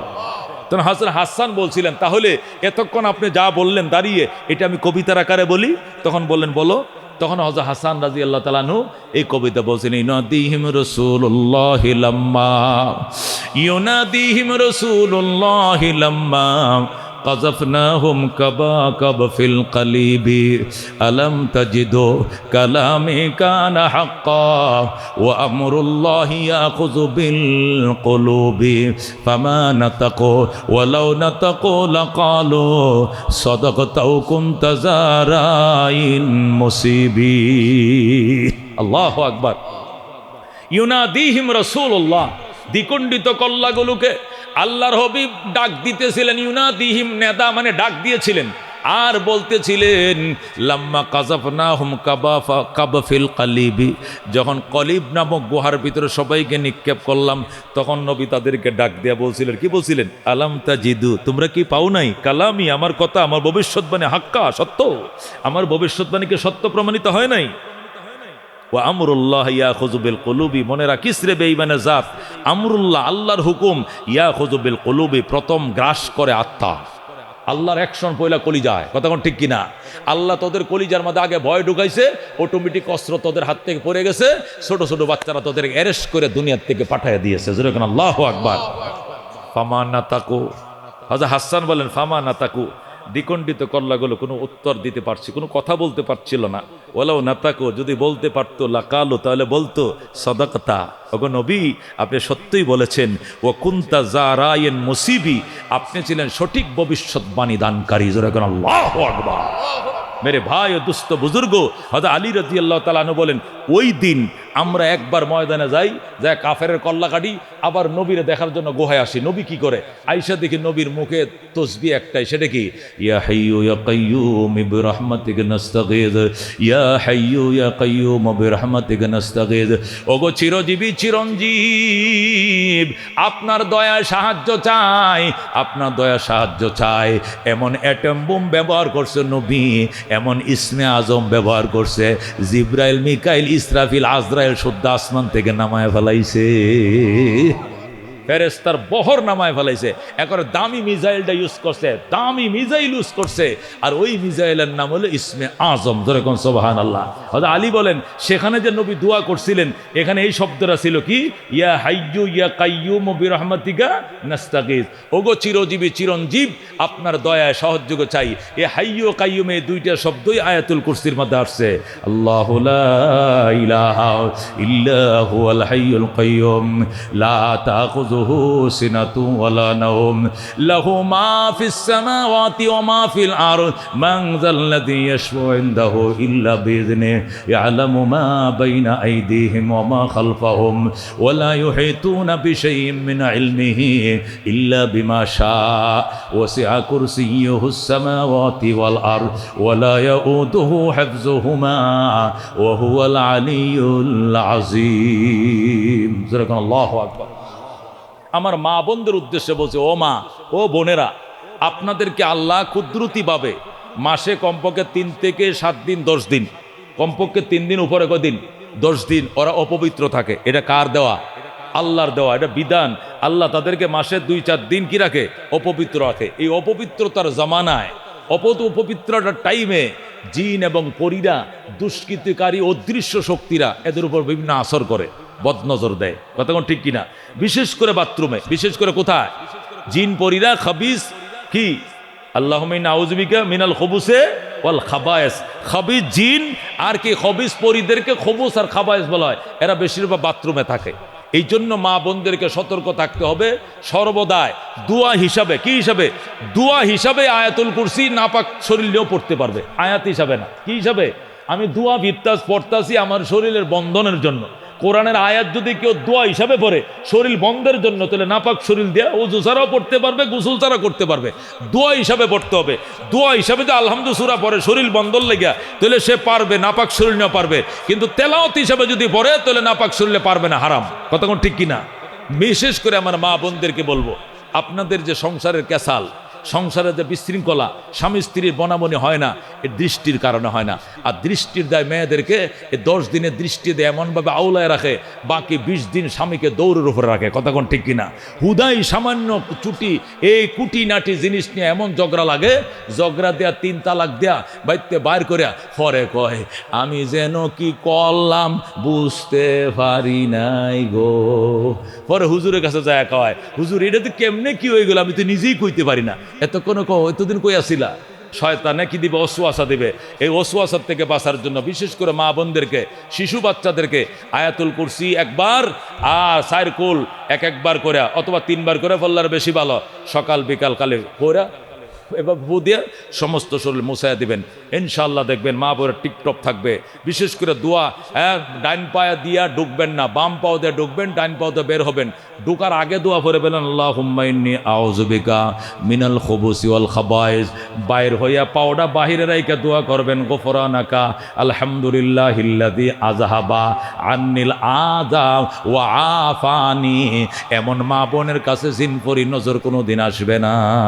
জিনপরি যদি কোনো মেয়ের উপরে দৃষ্টি দেয় সংসার ভাঙবে, এটা তো আছেই। আরেকটা সমস্যা যারা, সেটা হলো বাচ্চা হবে না। বাচ্চা হবে না, এদের মাসিক ঠিকঠাক থাকবে না, মাসিক এলোমেলো হলে বাচ্চা হবে না, কনসেপ্ট হবে না, নানানভাবে একটা ফ্যামিলিকে ক্ষতিগ্রস্ত করে ফেলবে। ওরা চায়, এরা শপথ করে এসে ইনসানের পথে এসে বাধা দিবে, বিশৃঙ্খলা তৈরি করবে, ক্ষতি করবে। এটা ওদের শপথ। এই এদের শপথ থেকে বাঁচার জন্য আল্লাহর শপথ বাক্য বারবার পড়তে হবে। বিশেষ করে মা বোনদেরকে বলা হবে, ও মা, তুমি তোমার স্বামীর খেদমত তোমার জন্য জরুরি বিষয়, ঠিক আছে, কিন্তু আল্লাহর হুকুম তুমি যদি মাসে 20 দিন পবিত্র থাকো, 25 দিন পবিত্র থাকো, সাল্লাত খামসাহা ওয়া সামাত শাহরাহা ওয়া আতাত বালাহা ওয়া আহসানাত ফারজাহা ফালতাদখুল মিন আইয়ি আবওয়াবিল জান্নাতি শাআত। আল্লাহর হাবিব বলেন যে কোনো নারী 4টা কাজ করবে। কটা কাজ করবে?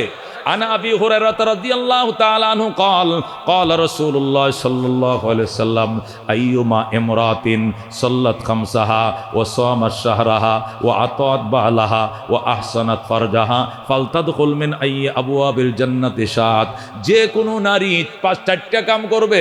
1 নম্বরে 5 ওয়াক্ত নামাজ পড়বে, যতদিন পবিত্র থাকবে 5 ওয়াক্ত নামাজ পড়বে। রমজান মাসের রোজা যতদিন পবিত্র ওই কয়টা রোজা রাখবে। পরের যে রোজাগুলো কাজা হবে এগুলো পরে রাইখা দিবে। রোজা কাজা করতে হবে, নমাজ কাজা করা, মেয়েদের নমাজ কাজা করা লাগবে না। নমাজ যে কয়দিন নাপাক থাকে এটি ছুটে যাবে, এটি পরে কাজা করা লাগবে না। কিন্তু রোজা যেহেতু বছরে একবার, এই জন্য 2-4টা রোজা ভেঙে গেলে পরে কি করতে হবে? কাজা করতে হবে।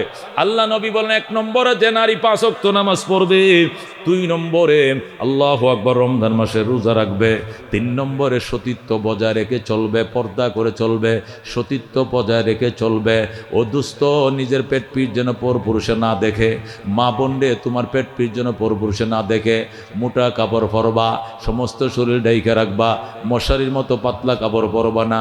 দেবর বাসুরের সাথে কথা বলবা না, মার্কেটে যায় মার্কেট করতে যাইবা না, আড্ডা উড্ডা দিবা না, হাসি কিটকিট করে মানুষের সাথে কথা বলবা না। একান্ত প্রয়োজনে যদি বাজারে যেতে হয় বুরকা পরে যাইবা। একান্ত প্রয়োজনে অন্যের সাথে কথা বলতে হয় কর্কশ ভাষাতে কথা বলবা। আর মায়া লাগে, মহব্বত লাগে, প্রেম হয়ে যায়, এমন মায়াবীর কথা দিয়া মোবাইলে কথা বলাও হারাম, বলা যাবে না। প্রয়োজনে বা দেবর বাসুরের সাথে কথা বলতে হবে, আমার জন্য বাজারে নেন, আমার জন্য ঔষধটা নেন, আপনার ভাই বাড়িতে নাই, আমার একটা ঔষধের প্রয়োজন, বাচ্চাটা অসুস্থ, একটা খাসের শিরা বানবেন, একটা ঠান্ডার শিরা পাইনেন, এটা কর্কশ ভাষাতে বলতে হবে। কোথায় আছেন? আমাদের তো আর খোঁজখবরই নেন না, কেমন আছি না আছি। হাই রে, বাইটা বিদেশ, বাই বউটা কেমনে দিন কাটায়, একটু দেবর কোনোদিন খবরও নিল না। এর রসের গল্প করবেন মানে পরের দিন ফাঁড়া দেব বুকের মাঝে, কতক্ষণ ঠিক কিনা? এই জন্য এগুলো বলা যাবে না, কর্কশ কথায় বলতে হবে। আপনি দায়িত্ব আছে, আপনার দায়িত্ব আছে। বাইটা যে বিদেশ নিয়ে আপনার বাতি যারা 3 দিন অসুস্থ, আপনি একটা কাশের সিরাপ নিয়ে আসেন। নিয়ে খালি নিজের সন্তান করে দেখলে হবে না, এইটাও নিজের সন্তান মনে করবেন। আল্লাহ দায়িত্ব দেয় নাই, বুঝ দেয় নাই, দমক দিয়ে বলবেন কর্কশ, যাতে প্রেম না হয়ে যায়। আল্লাহু আকবার। আল্লাহ রাব্বুল কোরআনে বলছেন নরম কথা বলবে না, যাদের দিলে অসুস্থতা আছে সে আকৃষ্ট হয়ে তোমার প্রেমে পড়ে যাবে, ওইভাবে কথা বলা যাবে না। যেটাকে আমার আল্লাহ ডাইরেক্ট হেদায়েত বলেছেন, যেরকম সুবহানাল্লাহ। কোরআন ডাইরেক্ট কি? সরাসরি হেদায়েত। এটা মসজিদ কর্তৃপক্ষ, একটা মাদ্রাসা কর্তৃপক্ষ অথবা বাজার কর্তৃপক্ষ যদি এটা প্রোগ্রাম করে, একটা মাহফিল করে, উদ্দেশ্য থাকে মসজিদের উন্নয়ন, মাদ্রাসার উন্নয়ন, কালেকশন, আজকের এই মাহফিল এমন কিছু না, কথা কোন ঠিক কিনা? এখানে কোনো কালেকশন করা হবে আপনাদের থেকে? এই মাহফিল কর্তৃপক্ষের যারা সদস্য, বরকতময় সদস্যের খাতায় যারা নাম লিখিয়েছি, এর মধ্যে মা বোনরাও আছেন, পুরুষরাও আছেন। তাদের জন্য কাউন্টার আছে, সেখানে তারা দিচ্ছেন বছরের যে ফি, তারা 1000, 2000, 500 যেটা দেন স্বেচ্ছায় তারা দিচ্ছেন এখানে, আর অন্যরা এখান থেকে রিসিভের মাধ্যমে নিচ্ছেন। আমভাবে এখানে মাহফিলে কোনো কালেকশন চাঁদা চুদা করা হবে না, কথা কোন ঠিক কিনা? তো কালেকশন মুক্ত, শুধুমাত্র একমাত্র কোরআন যে হুদাল্লিল মুত্তাকিন, যারা তাকওয়ার জন্য লালায়িত, তাকওয়ার জন্য পিপাসিত, তাকওয়ার জন্য যারা আকাঙ্ক্ষিত, ওদেরকে যে কোরআন হেদায়েত করবে, এই হেদায়েতের বাণী নিঃস্বার্থভাবে শোনানোর জন্যই এই নবম তাফসীরুল কোরআন মাহফিল, কথা কোন ঠিক কিনা? আজ থেকে 9 বছর আগে এলাকার কিছু ধন্য মায়ের ধন্য সন্তান, আমার ভাই মাওলানা সাহেব, এলাকার কিছু আলেম ওলামা, এদেরকে সামনে রেখে কিছু জানাল শিক্ষিত ভাইরা যারা দিনদার, যারা কোরআনকে মহব্বত করে, নবীকে মহব্বত করে, ওলামায়ে কেরামকে সামনে নিয়ে তারা এই প্রোগ্রামটা 9 বছর আগে শুরু করছে। প্রথম 2 দিন, 3 দিন, 4 দিন, এখন 5 দিন, যেরকম আলহামদুলিল্লাহ। আমার তো মনে আছে শওকত মোমেন শাহজাহান সাহেব সখীপুরের মাটি মানুষের একজন নেতা ছিলেন। দলের কথা বলছি না, দল বড় কথা নয়, একজন ভদ্রলোক ছিলেন, আমি চিনতাম তাকে। উনি আমাকে দিয়ে সখীপুর পাইলট মাঠে আজ থেকে 21 বছর আগে আমারে দিয়ে তাফসীর শুরু করেছিলেন। সুবহানাল্লাহ। আমার মনে হয় 1 বছর মিস গেল, এছাড়া আমি টানা 20 বছর। 1 বছর আমি অ্যাক্সিডেন্ট করেছিলাম, তখন আমি জামা পরতে পারতাম না, আমার কলার হাড় ভাঙ্গা ছিল, তো আমাকে ব্যাগ পরা ছিল, আমি একটা শাল গায়ে দিয়া উনি উনার সরকারি গাড়ি দিয়ে আমাকে বালুকার থেকে আগায় নিছে, নিয়া একটা চাদর গাও দিয়ে আমি তাফসীর করছি, আবার আমাকে বালুকায় পৌঁছে দিয়েছে, যেরকম আল্লাহু আকবার। আমার মনে আছে সে তাফসীর চলছে এখন। এবারও 29 তারিখ সখীপুর মাঠে যারা যাবেন হয়তো দেখা হবে। মহতারাম হাজিরিন, আজকে দিল থেকে দোয়া আসে। আমি তো ডেলি একাধিক বয়ান করি, একটা বয়ান আমি কোনোদিন করি না, খুব কমই করি, কিন্তু তাফসীরের জন্য আমার 3 বয়ানের সময় দিতে হয়। আমি আপনাদের জানা মতো 2-1 বছর দেখবেন 1 ঘন্টার উপরে কোথাও সময় দেই না। আজকে আমার কাছে ওনার 2.5 ঘন্টা চাইছে, তা আমি বলছি অন্তত 2 ঘন্টার নিচে দিব না, ইনশাআল্লাহ 2 ঘন্টা দেওয়ার চেষ্টা করব। তারপরে তো 2 মাহফিলের সময় দিতে হবে, যেহেতু ওনারা একটা মাহফিলে একদিন ব্যাপী একটা মাহফিল হলে 3-4 জন বক্তা থাকে, ঠিক কিনা? 3-4 জনে মিলে 11টা বাজায়, 10টা বাজায়, 10:30টা বাজায়, কিন্তু ওনারা 1 জন করে বক্তা, 1 জন করে আলেম দাওয়াত করেছেন প্রতিদিন। মাগরিব পরে একজন স্থানীয় একজনে করবেন, এশার পরে একজন করে মোনাজাত করে দেবেন। এই জন্য লম্বা সময় নিতে হবে। যারা এখনো রাস্তাঘাটে দোকানপাটে আছেন, আমি অনুরোধ জানাবো, দয়া করে মেহেরবানি করে আপনারা চলে আসেন। আমাকে নির্ধারিত রুকু, নির্ধারিত আয়াতের মাঝে থেকেই আমাকে আলোচনা করতে হবে। আল্লাহর কোরআনের আলোচনা ডাইরেক্ট হেদায়েত, তবে শর্ত হলো বিকারী শাস্তি হবে। কি শাস্তি হবে? হেদায়েতের ভিক্ষুক শাস্তি হবে। আল্লাহ হুদাল্লিল নাস বলেন নাই, আল্লাহ হুদাল্লিল ইনসান বলেন নাই, আল্লাহ বলছেন হুদাল্লিল মুত্তাকিন। মুত্তাকিনদেরকে হেদায়েত করবে। প্রশ্ন হলো মুত্তাকিনদেরকে হেদায়েত করে লাভ কি? হে মুত্তাকিনরা তো এমনি মুত্তাকিন, এরা হেদায়েত প্রাপ্ত, কথা কোন ঠিক কিনা? মুত্তাকিনরা তো এমনি হেদায়েত প্রাপ্ত। হুদাল্লিল ডাকায়েত, হুদাল্লিল চুর বলতো, যে চুরের জন্য হেদায়েত করবে, ডাকাইতরে হেদায়েত করবে, এইটা না কথা ছিল। আল্লাহ মুত্তাকিনদেরকে হেদায়েত, মুত্তাকিনরা তো এমনি আল্লাহওয়ালা, কথা কোন ঠিক কিনা? আল্লাহ নবী পরামর্শ দিয়েছেন 4টা কাজ করব। 1 নম্বরে রমজানে 5 ওয়াক্ত নামাজ পড়ব, 2 নম্বরে রমজানে রোজা রাখবো, 3 নম্বরে সতীত্ব বজায় রেখে চলবো, 4 নম্বরে স্বামীর হুকুম মেনে চলবো। স্বামী যদি বলে শ্বশুর বাড়িতে যাওয়া যাবে না, যাইতে পারবেন না। ওখানে মুর্দার খবর হলে যাইতে পারবেন না। একবার মুর্দার খবর আইছে, বাপ মরে গেছে, তবু যাইতে পারবেন না যদি স্বামী না দেয়। স্বামী যেদিন আপনাকে বিয়ে করছে, এদিন সে তার মালিক, আপনি মালিক হয়ে গেছেন। বলে বুঝাইয়া যেভাবে হোক যেতে হবে। যা চলো, রাগ গুসা যাই আছে বাবা, তো চিরবিদায় দিতে হবে, শেষবারের মতো দেখে আসি বলে সমঝাইয়া বুঝাইলে সেও যাবে, তাকে নিয়ে যাইতে হবে। কিন্তু সে যদি নারাজ হয়, জোর করে আপনি যেতে পারবেন না। হ্যাঁ মা, হে বোন, পৃথিবীতে তোমার পেট থেকে আল্লাহ পৃথিবীর সব মানুষ সৃষ্টি করছেন, পুরুষের পেটে কোনো সন্তান জন্ম নেয়। তুমি যদি ভালো হও রে মা, তোমার ফসলটা ভালো হবে, কথা কোন ঠিক কিনা? কারণ মা গুনে তার কি জি, গাই গুনে তার ঘি, গাই বালা দুধ বালা, ঘিও বালা হবে, মাও বালা, জিও বালা হবে, কথা কোন ঠিক কিনা? মা যার ভালো হয় নাই জি কোনোদিন তার ভালো হবে না। মা যদি উকিঝুঁকি মারে জিও উকিঝুঁকি শিখবে। মা যদি অন্য ছেলের সাথে কথাবার্তা বলে জিও এডি 6-এ উঠার আগেই অন্য জায়গায় কথা বলা শিখে ফেলবে। আমার মা বে এবল কথা বলতে দেখেছি, আমি বলতে বাধা কোথায়? এই মেয়ের কন্ট্রোল জীবনেও গড়ে রাখতে পারবেন না। এই জন্য মা বোনদেরকে বলবো, মা আপনার হলো পৃথিবীর শ্রেষ্ঠ সম্পদ।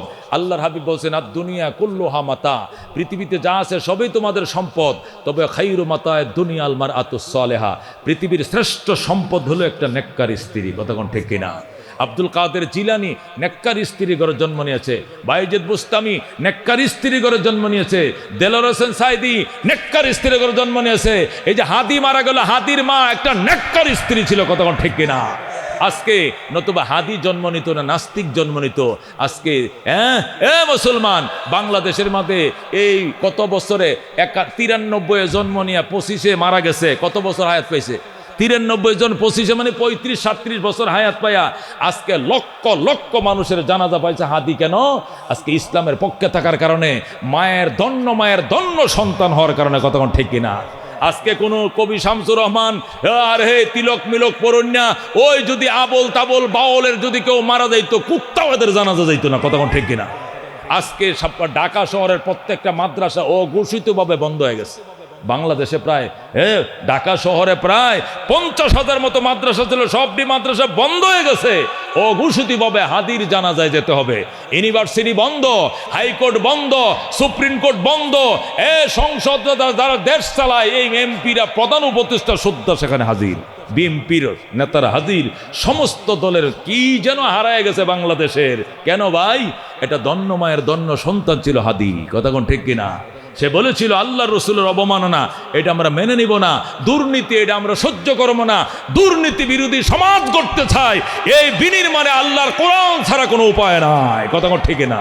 আল্লাহর কোরআনের অনুসরণ, আল্লাহর কোরআনের অনুশাসন মানার জন্য একটা সুযোগ আইছে 53 বছর পরে। এই জন্য আপনাদের কাছে অনুরোধ রইল, চেষ্টা করে দেখবেন অন্য গণ্ডির থেকে বেরিয়ে কোরআনের গণ্ডির ভিতরে ঢোকা যায় কিনা।